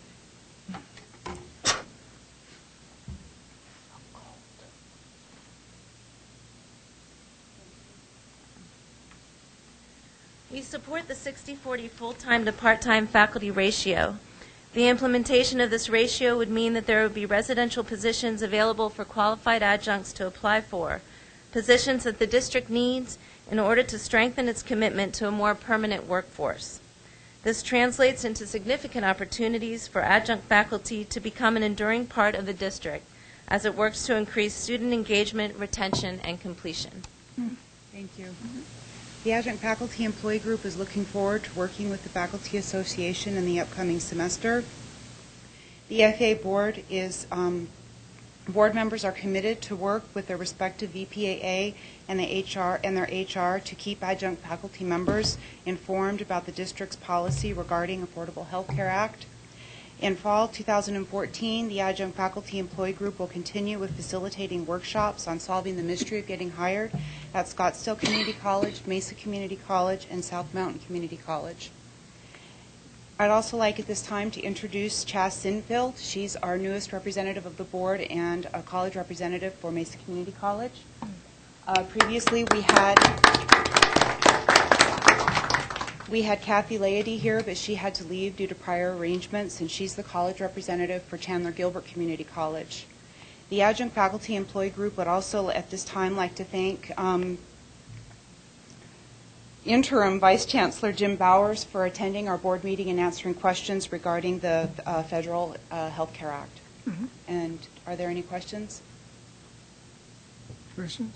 Thank you. Appreciate the report. Appreciate the work that the adjunct faculty do for us. And thank you, Dr. Udicello. Let's see, no employee group reports, no vice chancellor reports, no college reports. External community, the AADGB will meet on May 23rd, and we will be planning a statewide meeting of governing board members, which I'm assuming will be held in September. So I'll give you more on that after our meeting on May 23. ASBA report, Mr. Sarr. None tonight. Okay. Legislative update, Mr. Ryan DeMena. President Burke, members of the board, Chancellor Glasper, members of CEC, and all others present, I'm here this evening to provide you with a brief legislative update. Today marks the 100th day of the 51st Legislature first regular session. There have been 1,146 pieces of legislation and 72 memorials and resolutions introduced so far this session. To date, Governor Brewer has signed 125 bills and 6 bills have been vetoed. By way of a reminder, the 2013 legislative agenda, developed and adopted by the Arizona Community College President's Council, consists of 3 primary components. The first is development of a statewide job training infrastructure that better leverages the community college's existing job training resources. The second component is a goal to restore capital funding to require industry standard equipment for job training. And the third is support for the Arizona Department of Education's request to restore the state match for adult basic education funding. There have been some positive developments with regard to job training and workforce development. After reviewing the rules that govern the Arizona Commerce Authority's incumbent job training program, the authority has produced an outline of its proposed revisions. Under the proposed revisions, job training grant awards will be made using objective scoring metrics. Applicants must obtain a score of 75% or higher to be eligible for funding and utilization of a community college or other educational entity to provide job training is one of the scoring factors. This is a clear indication that the authority understands the added value the state's community college system brings to job training and workforce development. The capital funding request is also making some excellent progress. House Bill 2265, which replaces capital outlay funding with funding for STEM and workforce programs, is the placeholder for this budget request. The bill is currently awaiting a hearing in Senate Rules and has received unanimous bipartisan support throughout the course of the legislative process. With regard to adult basic education, the level of support for funding this program has been difficult to determine as a result of stalled budget discussions and lack of movement on the governor's major issues, namely Medicaid expansion. Regardless, lawmakers like Representative Catherine Miranda are reaching out to fellow legislators and asking that they make their support for this program known to those involved in crafting the budget for the coming fiscal year. In fact, Representative Miranda circulated a letter detailing the importance of adult basic education and requesting that a line item be included in the budget to fund this program. This letter was signed by 34 Republican and Democratic legislators and delivered to House Speaker Andy Tobin. We plan to assist Representative Miranda in obtaining support for the remaining House members. We will be sure to provide you with additional updates as the legislative session progresses, and with that, I'm happy to stand for any questions. Members? This is the 100th day, it's it? I guess not. Used to be a 100-day session, but obviously it's been a while. Well, President Burke, they actually have to make a motion on the floor to extend beyond the 100th day and do that every 10 days thereafter. So it's a nice reminder that we've been here for 100 days. So. I just wanted to comment on Representative Miranda, my wife, that she took the initiative and she's worked with you, Ryan. I think you've been great as a team. And for the first time, I don't think there's anything on the floor right now that's received the strongest possible bipartisan support that this initiative that you guys are doing is doing now. So, I mean, it could be an opening to try to get that increased funding for all of the community college projects that we have in future sessions. So I applaud you for your work on working with. And it was amazing to hear all these Republicans and Democrats both signing on. So it's an equal number. So it's great. It was. Good job. President Burke, Mr. Miranda, and kudos to Representative Miranda. She's done, the timing was excellent, and to have 34 lawmakers signed on to this is just excellent. So. Right. Thank you. Thank you. Mm-hmm. We have 3 meetings in May. The first is on first two are on May 14. At 1 p.m., we will have a major taxpayers annual budget debrief here in the governing board room. Later that afternoon, we will have an agenda review. And let me say to the group, the agenda review is where governing board members look at the agenda, upcoming. And it gives us time to discuss each of the items, sometimes more in depth than we do in the regular meeting here. And the public is welcome to come to those to hear our discussion. Then on May 21, this is a change note. On May 21, we will have our regular board meeting here in the governing board room. The next item on the agenda has to do with policy discussions. We are going through board outcomes and metrics and Chancellor limitations. And while some may want to leave at this point, we encourage you to stay and listen to us talk. They leave so fast. They're not turning around either. You will hear us discuss differently from what you hear in normal meetings. So you're welcome to stay and hear us talk about our board policies. And the meeting is not adjourned. We are now entertaining item A, board outcomes and metrics.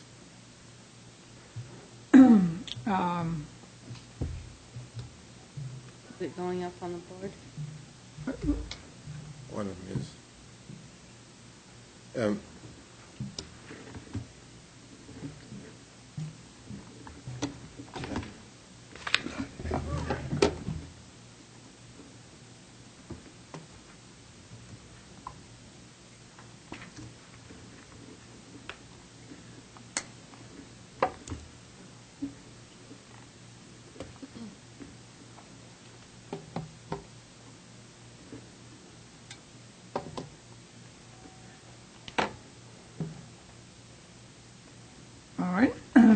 have any questions on this. I think it's pretty well covered. My question it's is one of our job. My question is on the interpretations, I guess. Yeah. Because that's really the current policy. Yeah, thank you. To the metrics? No, the Chancellor limitation. The interpretation. Yeah. And then go to the one we were talking about, which was treatment of students, which is 2.0. Yeah, whoop, right there. And down to where right there.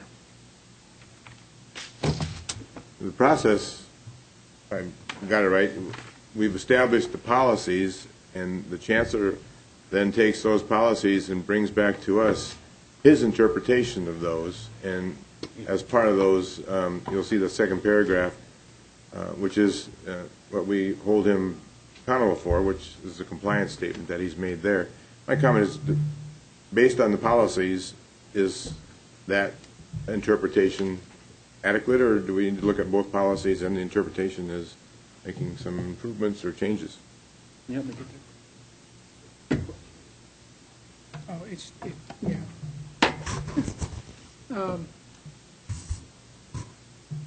Well, I'd make a recommendation. We have item 1.1 through 1.4 are our basic ends or outcomes. Let's look at those and then look at the limitations. I'm just going where we started here.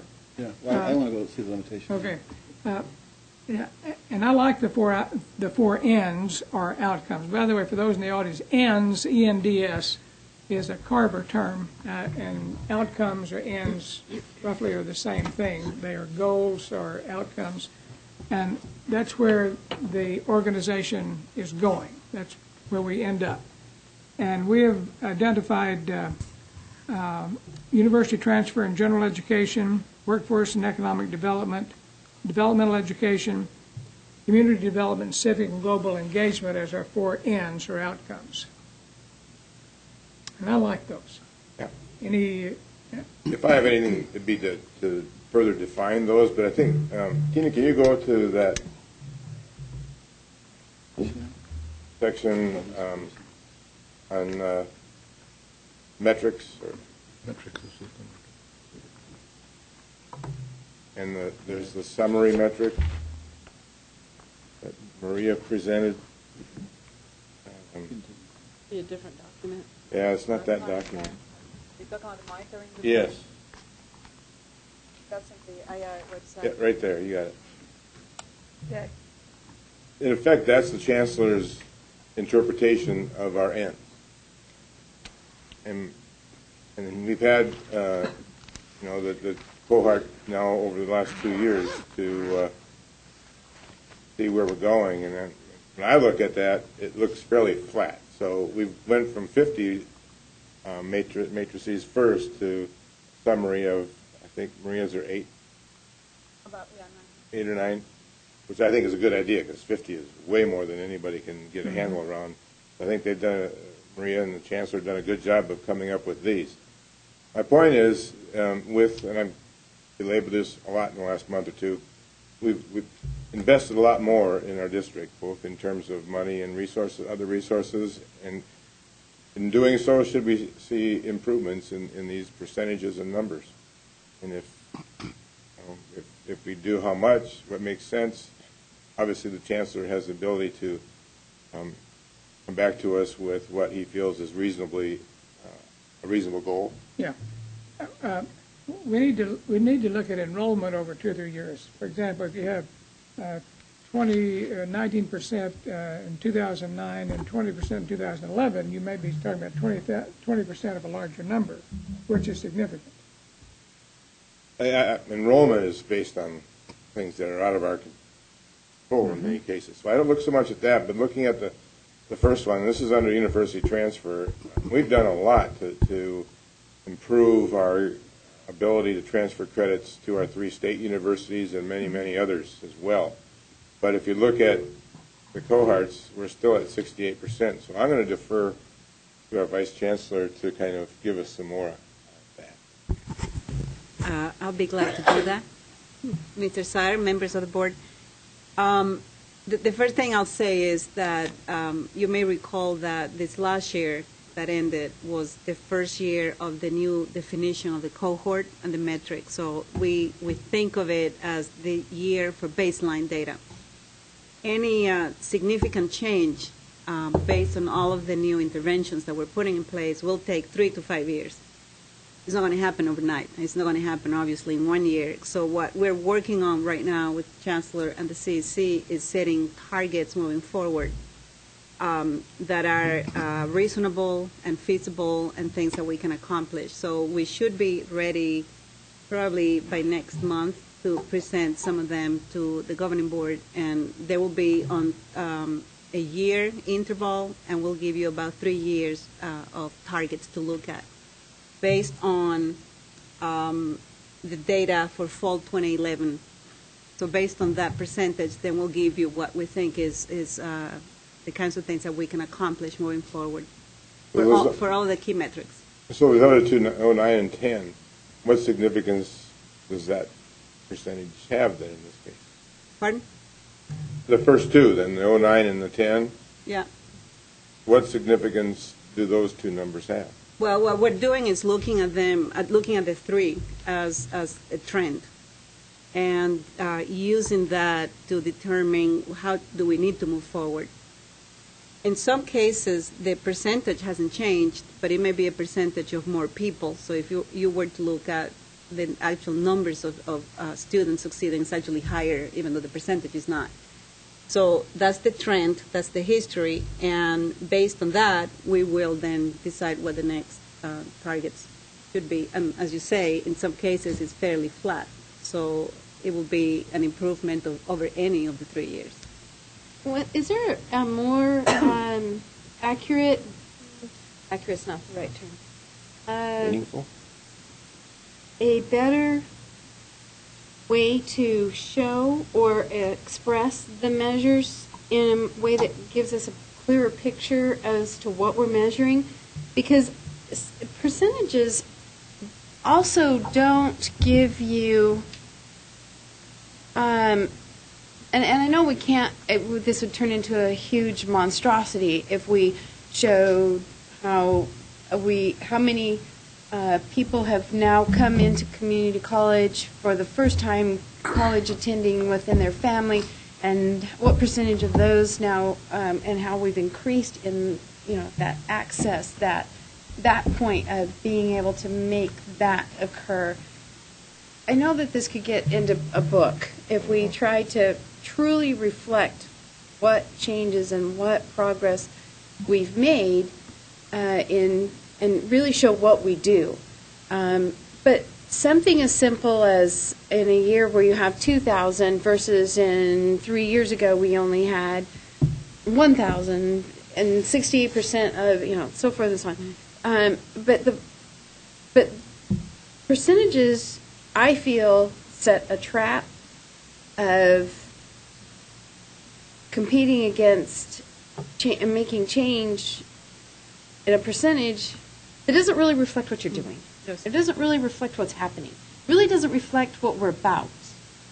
So two things, Mrs. Pearson. One is that we could have actual numbers under the percentages, but the way that we are measuring and presenting the metrics is aligned with the V2020, and which is aligned, as a reminder, with the national VFA, and that's just the way they measure and the way they present. That's one of the problems I have with all of that, too. But if you look at it, and the second part of the answer is when you look at the monitoring report, it is a book, as you say, because it has data about all kinds of things. Those are only the key metrics that we are choosing to highlight for the board, but there's everything else is included in the report that comes out in November. And I'll be glad to sit down with you and take a look at some of that. And well, maybe and I there's a way appreciate to how much highlight time that you better. are so willing to give so generously to us. I just think that I'm just wondering if there isn't something different that we could do, a different way. I know it has to align with all of the P20 and all of the but at the same time, maybe we need to be setting a trend for everyone else how to more accurately report information, especially with all of the pressures that we're getting from all different levels and places and directions, and the microscope of, I just think that we need to have a better way of reporting it. Let me ask a question that may relate to this. Do we have a metric for people who perhaps have degrees but who come to the community college to take a course or two for a specific purpose and then don't come back? Beginning with this year, we can tell you the percentage of students who are here just to do that. It's not one of your metrics, but it's something information that we collect. And I believe actually I think it may be a significant little fact book. Do you know the percentage, Andrea? It's kind of, I think it's like 4% or something. It's pretty low.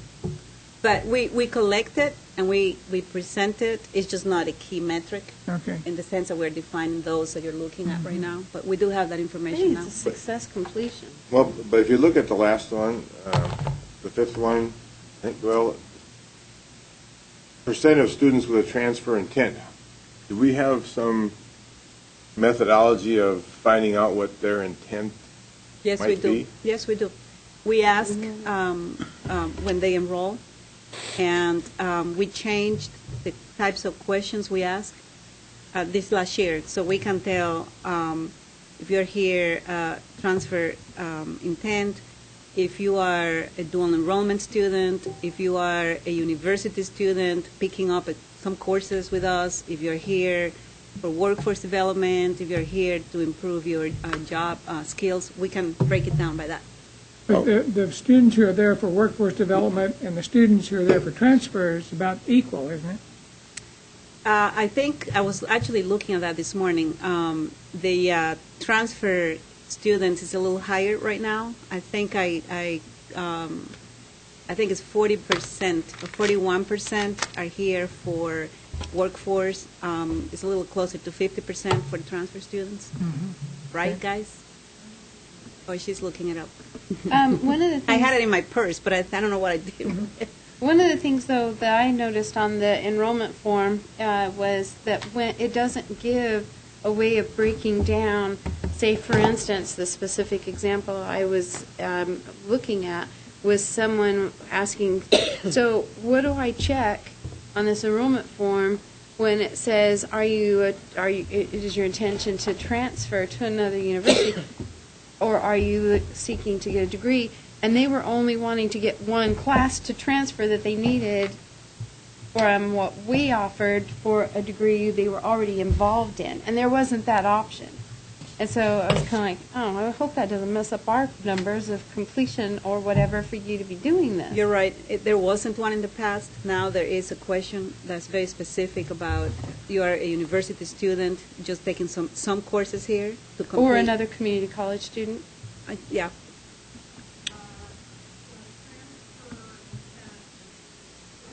Andrea, can you come out from behind the pole? Fall 2012, where you can say, intended transfer is workforce intent, that's preparing to enter the workforce, or only taking courses to upgrade your skills in the workforce is 36%, personal interest is 11%, high school or university coming to the community college to take classes. See, there's not one for community college students at other community colleges taking classes here, so she marked personal, so not to mess up our statistics of transfer. Yes. Oh. Because there wasn't an opportunity. Some students at other community colleges may come here for a class or two. There's no option for that, and I think you're right. I think it's specific to university or high school, yeah. Not other community colleges outside of our district. Correct. Yeah, but they're already at a community college, and that's what she didn't know what to do. Because it's not she was taking a class and then transferring. She was already a student at a community college and needed one class. And so she just marked personal because I was like, no, you're going to mess up our stats. Yeah, you're right. That's not an option right now. So we need to look into that. And Maria, looking Yes. at the percentages that we do have, within 6 years, 15% of those who intend to transfer with a degree, anybody looking at that says, 15%, really? Shouldn't that be like 75%? That's so. Which question are you looking at, Mr. The last, the fifth one, Yeah, the line that says within 6 years. that actually completed. That That's actually- completion data. That means that in 6 years they completed their degree. Is that correct? Yes, And doesn't that seem low? yes. And one of the things Yes. that Dr. Unwin's office points out is our call-to-call return. We have to improve that. If they're not coming back call-to-call, they're not getting through the process. Can you sit down here at the mic? Because we're recording this, and I don't think it's going to pick up your voice. I mean, just You can sit in a soft chair over there. Ours won't hurt you. And I'll let the Chancellor interpret what is a goal in that regard, but I just think 15% looks just out of whack. But I know that there's a lot that goes into that, as we've talked about tonight. So without getting, 100 different disaggregated data things and trying to come up with one number, that's maybe what you end up with. But what level of detail does the Chancellor want to go on this to make it more meaningful between you and I, or you and the board? Well, Mr. Sarr, members of the board, what this says is, this is the data of what actually occurred. Right. This is not a goal. No, but hopefully from this, we'll see an end with a improvement of some kind. Well, definitely. And when we come back next month with the key performance indicators, and we can come back, you can change them from percentages to aggregate numbers, however you want. And if looking at the baseline that we're establishing for 2011, or in this case it's 2006, if we want to move that, and it's the board's goal is to move that number by a percent or by an aggregate number or something, then that's where the focus goes. And then we shift in terms, because we will give you, what did you say, Maria, 8 key performance indicators? About 8 or 9. 8 or 9 key performance indicators. That will be the focus in terms of where we would allocate the resources in order to achieve those goals. Well, under this transfer, we got 5 key indicators. Mhm. These are the 5. I'm just curious to see what you think we're capable of getting if we use percentages. What we're capable of getting that percentage to be within 3 to 5 years. Well, I think what I would like to do is, based on the infrastructure that we're putting in place, we would have to sit down and do some extrapolations in terms of what numbers and what kind of emphasis and what kind of numbers we would have to have in order to make that happen. For example, in terms of, and you talked about the transfer intent or graduation intent, we could look at what has actually happened with the Pathways program, and then what do we anticipate in terms of the expansion. We've now identified, I guess, over 130 programs. If we identified another 10 or 20 programs, how many students are feeding into that pipeline? And then what would that do to our numbers? So we can begin to target it in a number of different areas. Well, I guess that's where I'm looking. Is this is great, but it's looking at the past. Can we project what we want to see through our efforts in the future that we can use as a target? Yes, but you have to start with the past. Mm-hmm. Got that. But I have a problem with all of this, because if we're focused and our whole entire everything is on percentages, everything is all about the numbers, then we forget. Okay, maybe not forget is the right word, but we have a tendency maybe to then want to take the easy fruit. Community colleges aren't about that. Okay, so who was the gentleman that was talking about that they, it was Spiff that was talking to us about the gentleman that took 30 years? No, not 30. How many years was it to get through community college? It wasn't 30. It was 10 maybe. 10. right? Yeah, Was it? it was 10 years, Yeah. 10 years. Well, anyway, so, okay, so the bottom line is, that's what community colleges do. This was somebody who came from an environment who had no chance or prayer of ever going to community college and took 1 or 2 classes and just kept at it. My concern is with all of this, whatever performance, so forth, that we lose who we are, who and what we do best. And, okay, yeah, it's important that people do transfer. It is important that all of this happens. But we aren't universities that just are an assembly line mentality and a money-generating machine for whatever ego. We are affecting and impacting lives. We are changing people's lives, sometimes a lot of them are the first-time completers of high school, let alone ever going to college. That might take more time, and patience and commitment is what community colleges are to these people. Who was it among our college presidents or whoever it was that said, we're not there, this isn't their opportunity or chance, we're their only chance sometimes to that future. Yeah, So but we need to be measurable, though, and I think that's what we're trying to do here. But I agree with what you're saying. I think we need some other stuff we're doing to enhance transference, such as curriculum alignment, pathways, but the results, enhanced curriculum. I mean, I want to know math. if they're still on the path. If they're only able to take 1 or 2 classes, but they're still on the path. What percentage is still on the path? And I don't even like percentages, the aggregates or something of that nature. So it tells our true story. We just have a real big story. dropout right now that we're trying to improve, and but we don't. They're not even coming back. Ralph, your point, though, is all those things that you just mentioned, hopefully will get us to improve those numbers. Is that right? Well, like if we're just enhancing the class, I mean, making you get a better foundation, it may or may not, but I think we're still talking 2 stories. One is we got to have the numbers. I agree. We got to be measurable. We got to measure our success. Are we the best college? How do we know that? We like to say we are, but how do we know that? So we need some measurement. Are we improving? We need some measurement, but still we need to talk to the things we're doing to enhance the quality and make transferable a smoother transition. I think, the numbers will change. Yeah, exactly. One of the things that kind of troubles me about metrics and measurements is that we're focused right now on transfers and what goes on in the classroom, which should be a good focus. But as you said, Maria, it takes 3 to 5 years to change the system. And so wouldn't it be logical to look at these metrics in terms of increments of 1 year, 2 years, 3 years, 4 years, up to 5 years?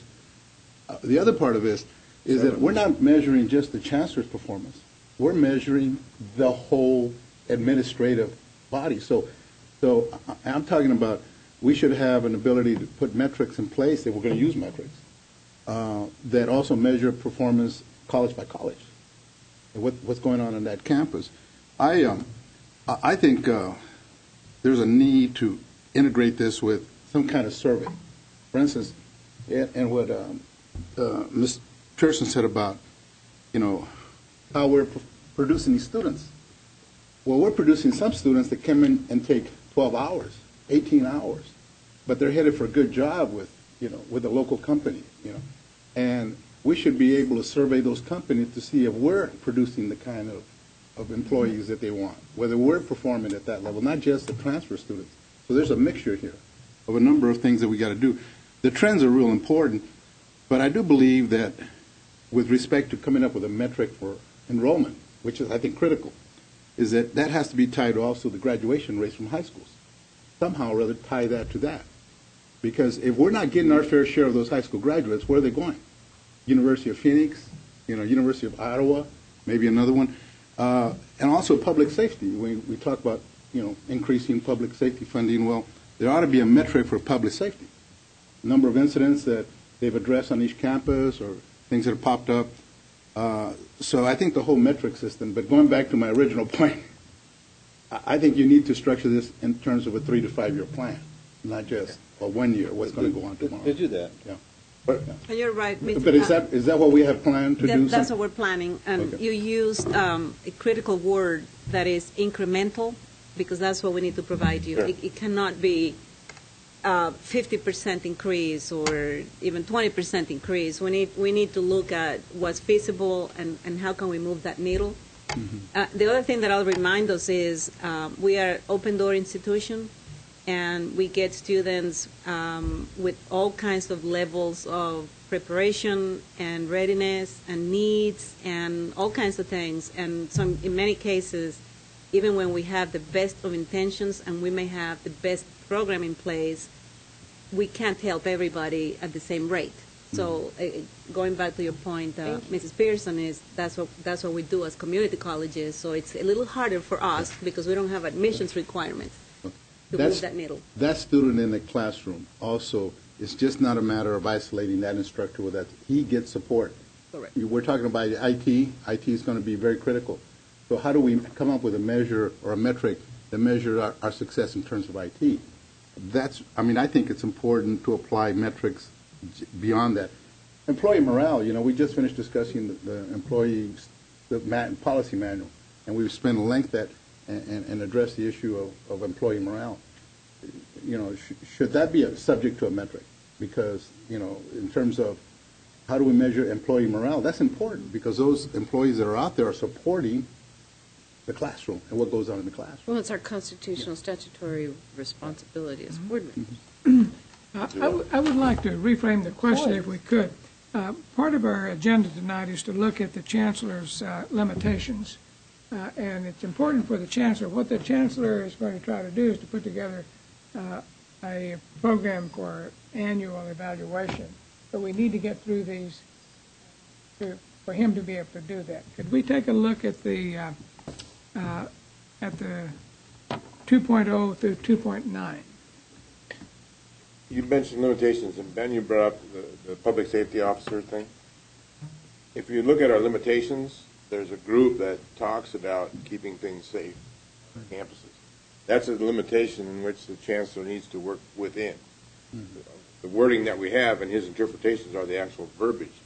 We can talk about that some more, but I look at the fact that we're adding public safety and other elements to keep our campuses safe as part of an existing limitation that we've already established and the Chancellor's already talked about in terms of his interpretations. But that's the whole point of this conversation, to put those things where they belong in our current policies.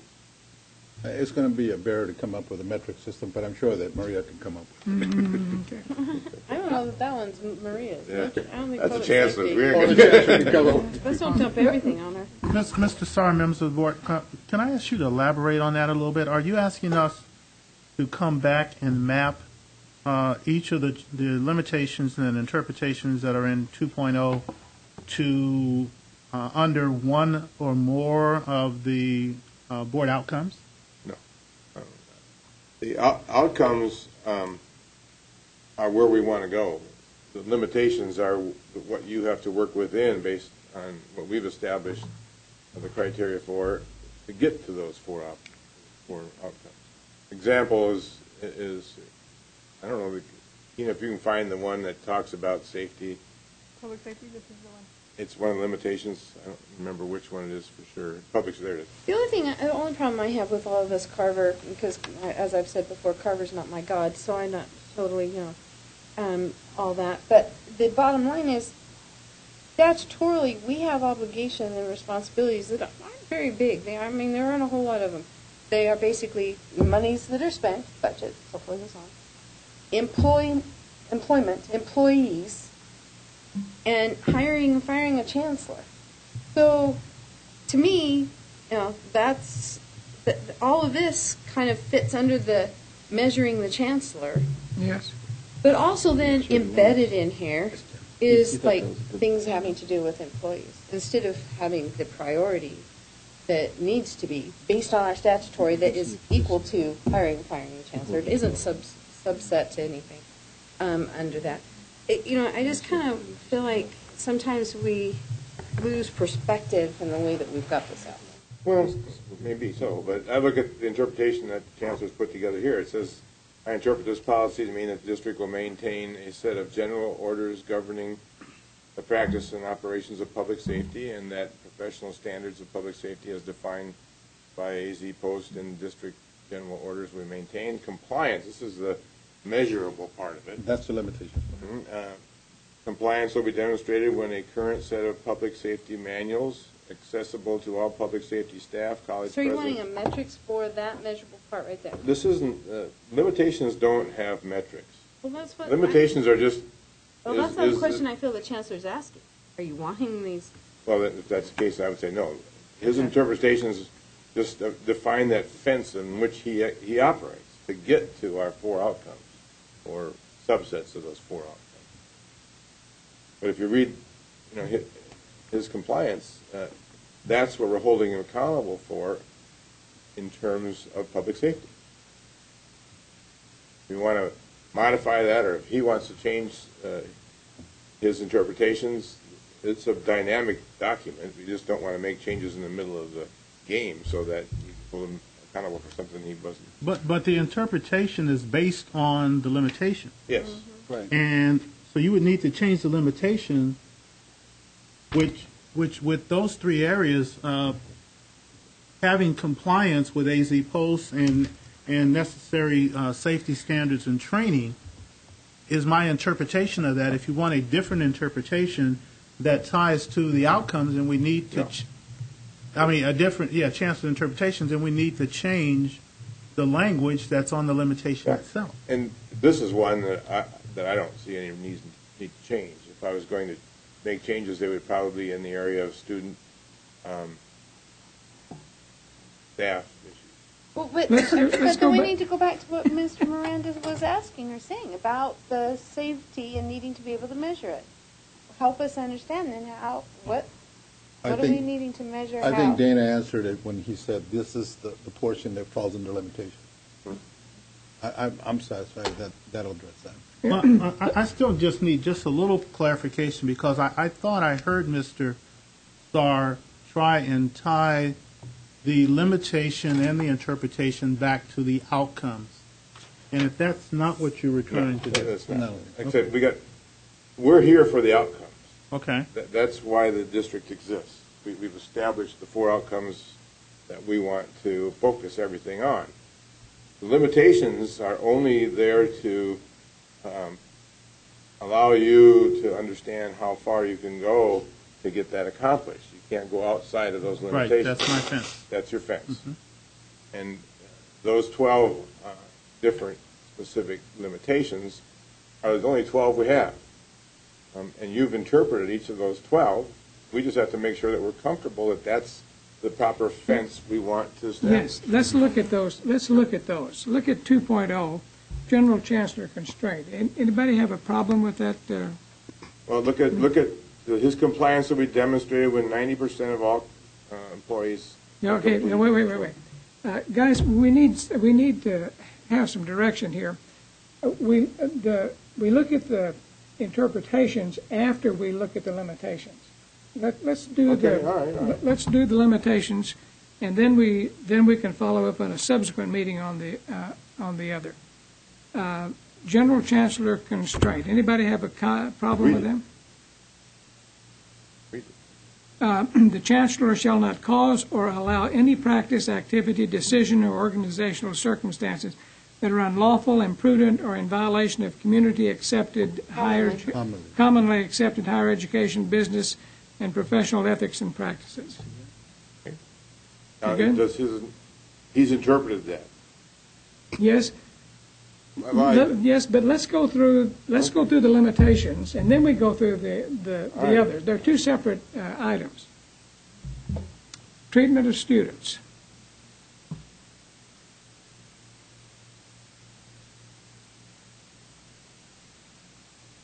If you look through there, is there a statement in there that says we are an institution open to everybody? That's come up a couple times tonight, and I totally agree with it, but have we put it in policy? This is where that would be, in my mind. Well, perhaps it ought to lean in with saying, recognizing that we are an institution that's open No, it's not open to everybody. You have to meet our qualifications. I mean, you have to be college ready. Well, then you go to developmental. But You know, off the top of my head, I don't know, Dr. Harper Marinick, do we have can you remember open entry anywhere in our document? I believe the vision and mission statements of our institution address the access piece. That's 4.1. I don't think it's a limitation for the chancellor. Right. It's just what we do as a system. Right. That's under 4.1. But in language, in the vision and mission.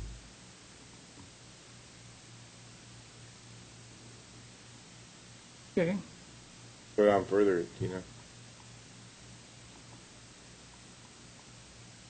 Right, it was back on the mission there. That's what I was talking about. What is it that you're saying that? Yeah, to diverse students and communities. Yeah. I mean, I don't have any problem being even more specific by saying, for all students. I mean, we're an open policy, so that we should, if it's, and I don't have it memorized, so it may be in there somewhere, but if we want to be that specific, I think we should be that specific. There's no question about the fact that we are an open door institution. well, there is now. Well, I made a little. I think it's adequate. I made a note on open entry. We need to study that. Okay. Under treatment of students, 2.1. Any other comment or question there? Well, if we look at our new employee manual and apply it to these, are we comfortable that everything that's in that manual is? Well, 2.1 is treatment of students. Yeah. I'm sorry, you're right. Every college has its student Yes. handbook. Yes. Those handbooks should fall easily within these 4 items. Does that not make sense? They should, I think. Yes, they should square with this. I believe they do. I have to go back and look at it, but I'm not aware of any contradiction in the student handbook and this limitation. It's not something that you do easily because both of them are big, but I don't see anything that I'm comfortable with this group here. Okay. 2.2 is treatment of faculty and staff. This is where the employee manual would apply.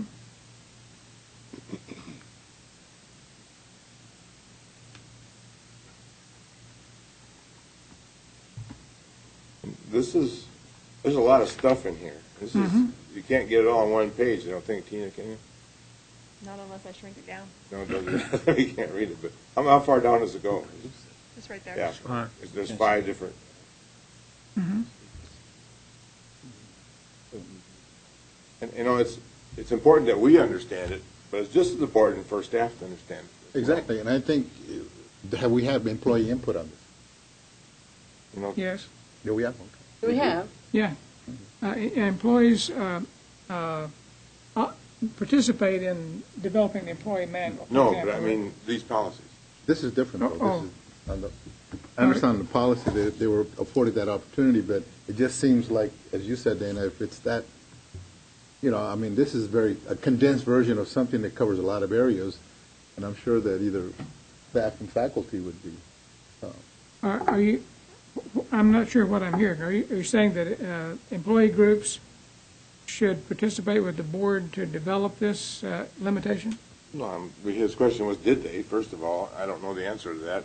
But more importantly, this is our policy. Regardless of how we got here, do the employee groups have a grasp of this policy? Yeah, the employees usually have a sense of this just simply because they have a sense of, fairness, a sense of, and so they, I feel, have a sense of this. What their issue usually is that it's not followed. It's not how it goes. with the sense of a tendency in bureaucracy, of fiefdom mentality, that these little fiefdoms are then personally owned by individual bureaucrats. Therefore, they can behave in manners that are not appropriate because this is a taxpayer organization. It doesn't belong and isn't owned by someone who can just arbitrarily decide what they're going to follow and what they're not going to follow, and can use coercions and different measures that are inappropriate. And they don't feel like that there's really a process that addresses hostile work environments as in the retaliation and reprisals and things of that nature, and the whole entire screen of hiding behind whistleblower, which does not apply to hostile work environments, doesn't give an outlet for addressing some of the issues and the problems that occur here. You're saying that or in any bureaucracy, actually. It's not just here. This is not. You're saying that this is not as adequate as you'd like. Well, some of these, I think, I don't know, are specific to problems we've had in the past, right? it is, but I also feel like that to address some of, I feel the Chancellor is trying hard to get his arms around some of these egos and attitudes and ideas and concepts of, I don't have to do what I'm instructed to do, or I can do what I want to do until I get caught, or if I play dumb, I get away with it. I think he's trying really hard to address them. But I think that there's just those that have an arrogance of king of the hill mentality over their little whatever, that they... Well, hopefully we take that out of this. Policies are all we have. I've looked at half a dozen I don't other... know how we address, though, something that is kind of, almost seems to be a cultural... Some of it is. He's working on it, but I just really don't... And it really impacts the morale. It hugely... When you have an employee that's told, don't even bother to apply, you don't even have a chance or a prayer But in this limitation, have we... Really we can do. I don't know what we're doing. We can say, don't... We can say... Do we need this? I mean, I'm saying because it seems to be a duplication of the staff policy manual as I read it. I mean, no, this is board support too. Just like the student handbooks need to reflect what our policy as a board is. The employee manuals need to reflect this. Our problem is that our employee manuals aren't innovative, or what is it called that we were supposed to be starting in this district, disruptive innovation? Yeah, they don't reflect any of that. So it's frustrating for employees who are hoping and begging for that type of change, and staff and so forth, and it doesn't occur. And our own policies say that we totally support that. That there isn't to be retaliation, there isn't to be reprisals, there's not supposed to be, we aren't supposed to tolerate behaviors where people are belittled or where there's this hostile work environment. And I think in here we need to specifically state that something about hostile work environments to make the distinction that is hidden behind, oh, there's a whistleblower laws. No, that shows either a contempt for the board, the attitude towards the way we want employees treated, or an ignorance to the difference, which I still think is willful, it has to be, between the difference between whistleblower and hostile work environment. Whistleblower has nothing to do with hostile work, addressing hostile work environment. Well, wouldn't 4 cover everything? Unable to. Wouldn't 4 cover almost everything that you just said? It should. I mean, it talks about reprisals for written disclosures. So whistleblower has to do it by written disclosure. But I'm talking about a hostile work environment where people are talked down to, mistreated in ways that, how do you file a whistleblower on that? No, you don't. It's a hostile work environment that we need to, as a board, define, because the fiefdoms of ego do not define it according to what the board's responsibilities are statutorily or morally to these employees. Nothing up there says that. No. Well, it's said in the negative form of we will not violate these. Right. And I'm not sure how to add in here that we want to encourage motivation, innovation, encouragement as opposed to... It's hard to write that negative. Yeah. It is. If we you need go some to some of disruptive, the other... innovative approach to the way in which we need to disrupt this. We really do. We need to disrupt this mentality and this bureaucratic mind bog, Yeah. and figure out a way to do this. Yeah, I made two notes on this, and we'll come back to this. Can I add another note? There are examples of other colleges that have gone through this. We can plagiarize and at least read theirs to Sure. make sure that. Okay. I think we need to plagiarize from I've got 6 of them that are I'm common to us. still puzzled by the fact, do we need this? Yes. And I'll tell you why. Because if you take all this language and find out, and compare it to the staff policy manual for employees, and figure out which is a duplication, which is not, which can be added from here, and then say that the Chancellor's limitations will be based on adherence to the staff policy manual. I think that takes But the care of staff it. policy manual is not a statement of a board position. Right. A board expectation as to what Well, is then to just, be in there. then just write, say, our position, our board position is that we adhere to the staff policy manual. No, wait, wait. absolutely not. Well, Then you're just playing into the wait, five-year wait. mentality of bureaucracy. We approved the staff policy manual. Correct. That is a board Well- authorized document. I just see a lot of yeah, okay, duplication. whatever. I'm not going there, but Well, we're trying to make what. I think if we're going to plagiarize anything, we need need to look at the top 100 companies to work for that understand the triple bottom line of being the company to work for, the company to invest in, and the company. What's the third one? your number. Okay, I can't remember what the third one Okay. is. But the bottom line is, and plagiarize what they do. Okay, With their I've got employees. 3 notes on this. Well, before you leave, I know you're trying to go home now, but let me ask our faculty groups, and Eddie, since you're in the middle. Have you've seen these before? Have I seen? Yes, I have. Could you pass a test on those 5?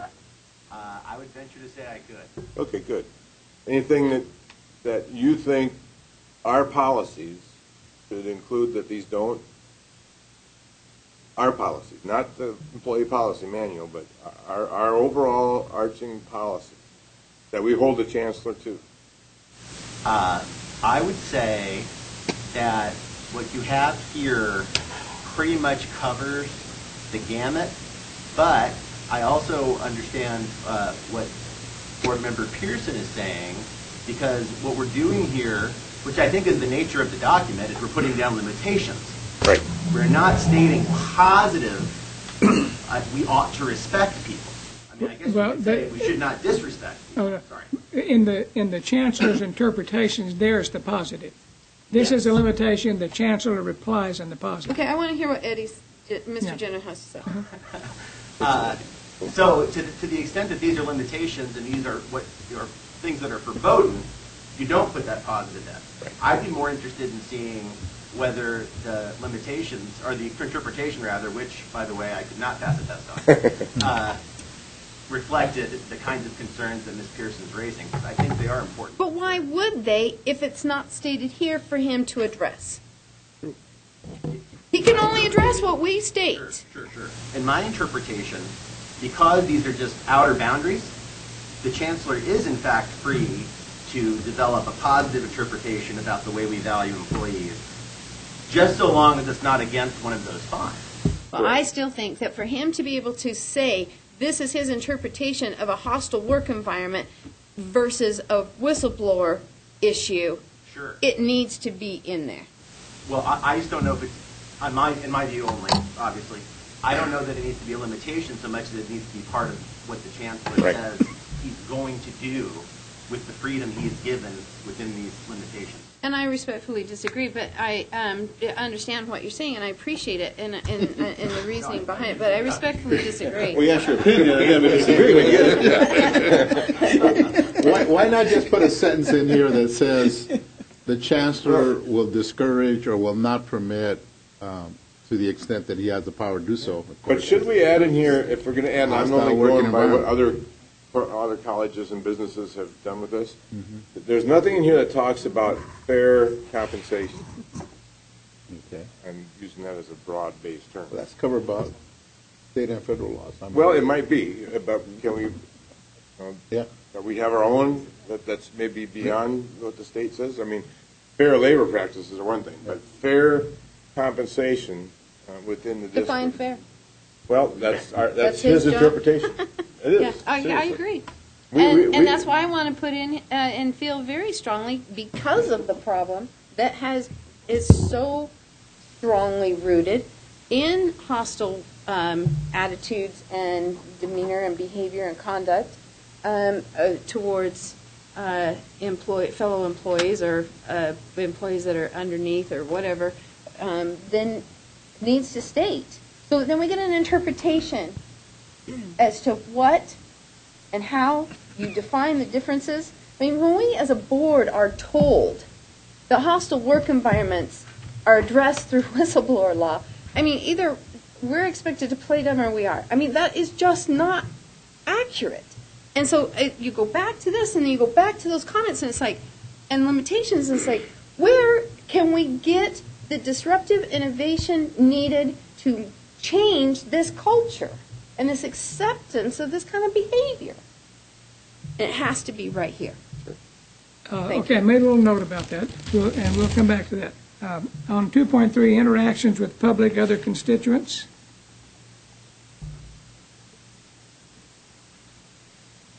That's still under limitations. Yes.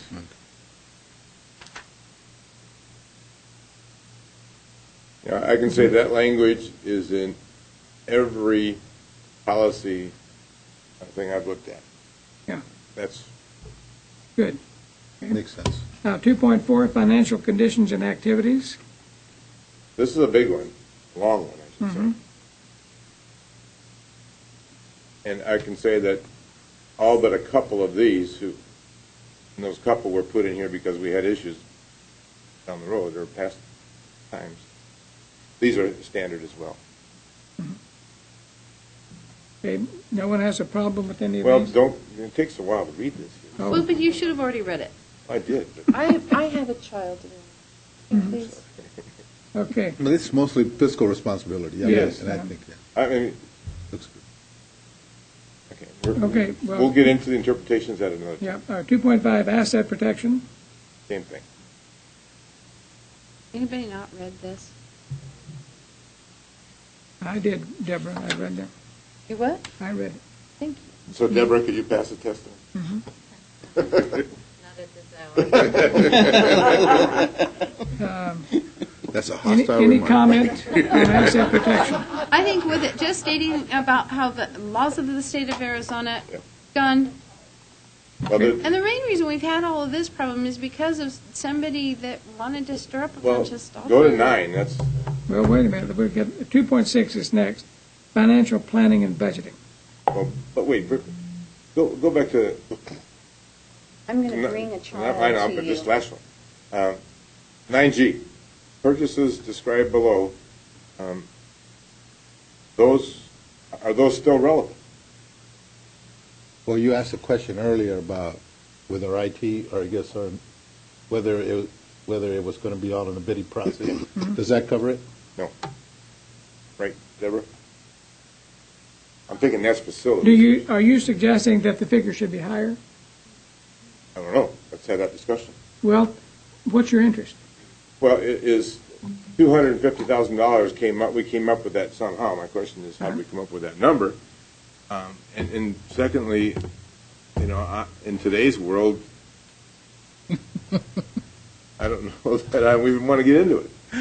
This number came up to because it was a comfortable level that has set the tone for board agenda items, because we deal in multiple $1 million, and we didn't want a $1 million item to be going without some type of discussion. So it no longer is on consent. I mean, if it's less than $250,000, then it's on consent. If it's more than that, then we discuss it. And the numbers have been 100,000 for decades, and it was just changed. So we elevated. So where's the number that never shows up on the agenda? 250 in March. Okay. Shows up on the agenda, but under the consent. Under consent, on any Yeah. portion. Right. It doesn't even show up on consent. Yes, it does, but it'll have a budget. It will show you the figure, but if it's less than $250,000, it'll be on the consent agenda. Okay. Oh, wait a minute. So, wait a minute. No. Deborah's- It doesn't go to the board. Oh, it doesn't go to the board. Okay. Okay. Okay. Now, that's important. Now we're talking money. If you're talking $250,000, even though it may I mean, I think they should all be listed, but it shouldn't be at 250. I mean, it should be a lot lower than 250,000. We're legally responsible for the first dollar. Yeah. But we have also the possibility legally of delegating a lot of that to the chancellor to make those decisions. Well, Dana, you know what we do in high school. I mean, the high school boards. I mean, we I know. have everything over 5,000. Now I know we changed it to 10 in our case. But. Okay, well, to 10. You know, I think the number should be lower than 250,000. And that's just for purposes of showing the board what's going on, the kind of activities going on in the. Well, and because we statutorily have money number responsibility, the budget, money, right. we have, I mean, the creators of all of this had a reason why employee and money were so important that we not delegate to the point of that we abdicate our responsibilities to the taxpayer and to the fact that they own this system. Okay. So it is kind of, but now, having said that, I don't feel like that we need to have it on the agenda like the big item tickets where we have right now. If you want to have it on a consent agenda, cool. Because if we're going to be talking about every little $5, $10, But that's not $20. That's not what we were talking about, Deborah. I think we were talking about it's not on the consent agenda at all. I understand. But I'm just wanting to make sure that we as a board aren't going to be voting. If it's on the consent agenda, that's fine. I can agree to that. Yeah. But so I don't feel like we need to change the number. I think 250,000, and it's on the consent agenda. If you want to go there, that's fine. But I just don't feel like that we need. I thought we were talking about two different things. It's like one, what goes on the consent agenda and what doesn't, and then here, what even comes to the board. What number that it's. I understand what you're saying. Right now, we don't have anything that has to do with money on the consent agenda. So if we're going to say that we want things that are, $250,000 even on the agenda, I'm saying, okay, then let's put it on the consent, not the other. Tina, like we do that. Can you go to 9, the summary? It says, the chancellor shall not enter into the following types of agreements without governing board approval. So as Deborah says, it doesn't hit the agenda at all if it's under 250,000.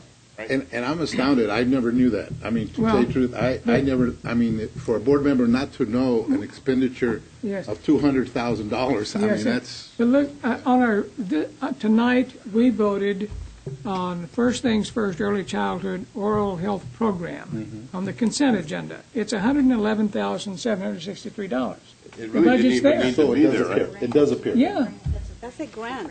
Oh, it's a grant. It's a grant. Okay, all right. But None of the grants come to you because that's not an expense. It's Yeah. Right. Okay. Well, but you're going to the one at the comes end. to you, but not on consent. Is what I meant.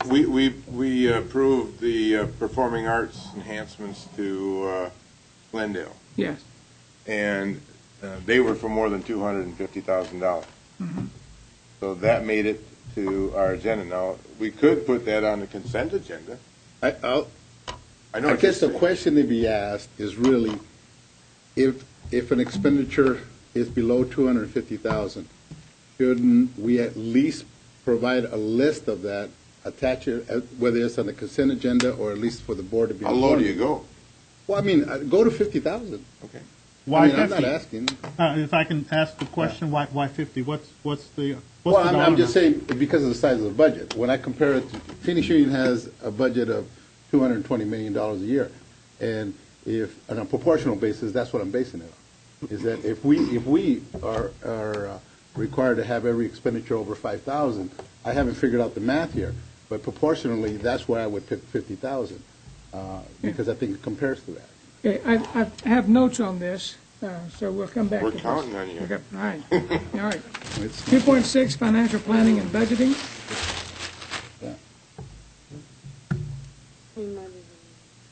We're getting to the further, the chancellor shall not prepare, present, or utilize budgets that lack detail, plan for the expenditures in any fiscal year of more funds than are conservatively projected, and based on what we've listened to in the last 3 meetings, do you feel that Deborah has presented a budget that meets the criteria, these 5 things? Yes, because what we've heard is an overview. We've got the whole budget and the attachment. Yes. So we've got it. Yeah. Well, I look at those five, and I've read the budget, and I'm not going to argue about $10 here or $10 there, but I think it works. Okay. 2.7, staff compensation and benefits. You know, maybe this is the better place to put something that we something about compensation being fair and equal. I think that's necessary. It would go here. But here it says the Chancellor should not operate without ensuring compliance with statutes, obviously. Shall not operate without benefits program that promotes and recognizes wellness. Shall not operate without allowing employees participation in voluntary payroll deduction programs.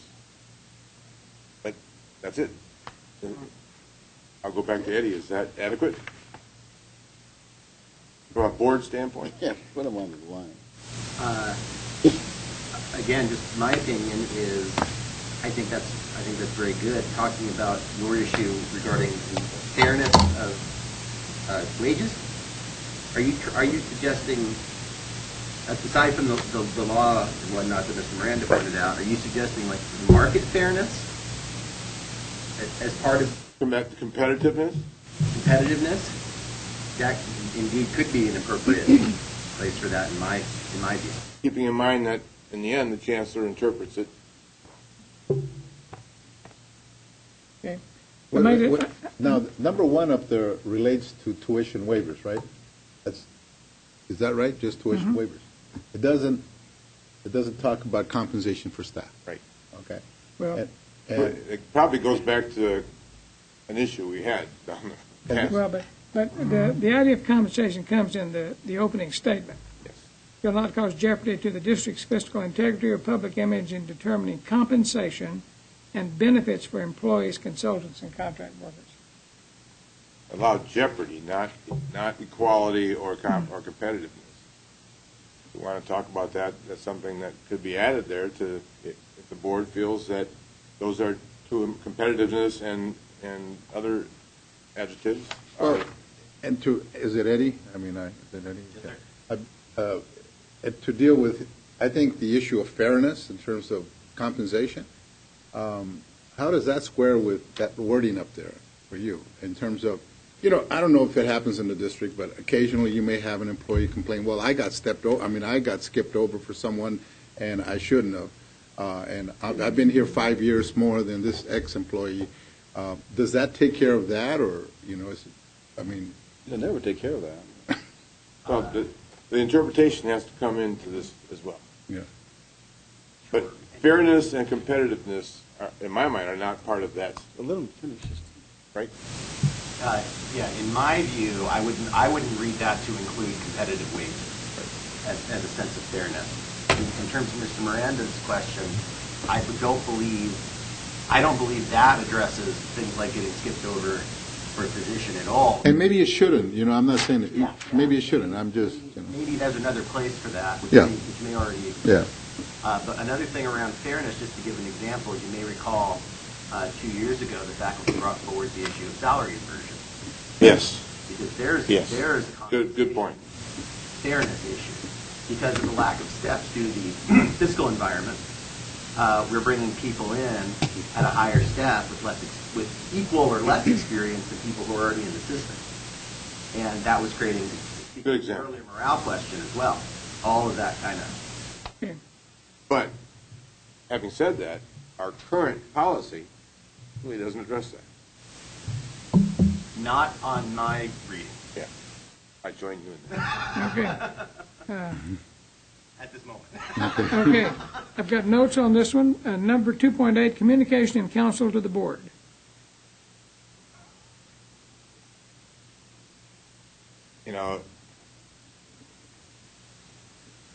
There's a lot of verbiage in there that, to me, is a lot of wasted ink. I think the first sentence, the Chancellor shall not allow the board to be uninformed or unsupported in its work. If you read the rest of it, it really describe in any greater detail that sentence. that makes sense. I think a lot of it is just the legal stuff required by law to do. I would agree with that. I'm not saying it shouldn't be there, but Yeah, I don't know if it should be there or not, but it's required by law. Okay, two notes on that. 2.9, operational succession planning, which says the Chancellor will identify 2 people to step in case of an emergency. I personally think everything that's there should be there, and that the Chancellor is well within the bounds of that limitation. Okay, I do too. All right, that's our program, and I appreciate your staying and listening to this. This meeting is adjourned. Thank you, David.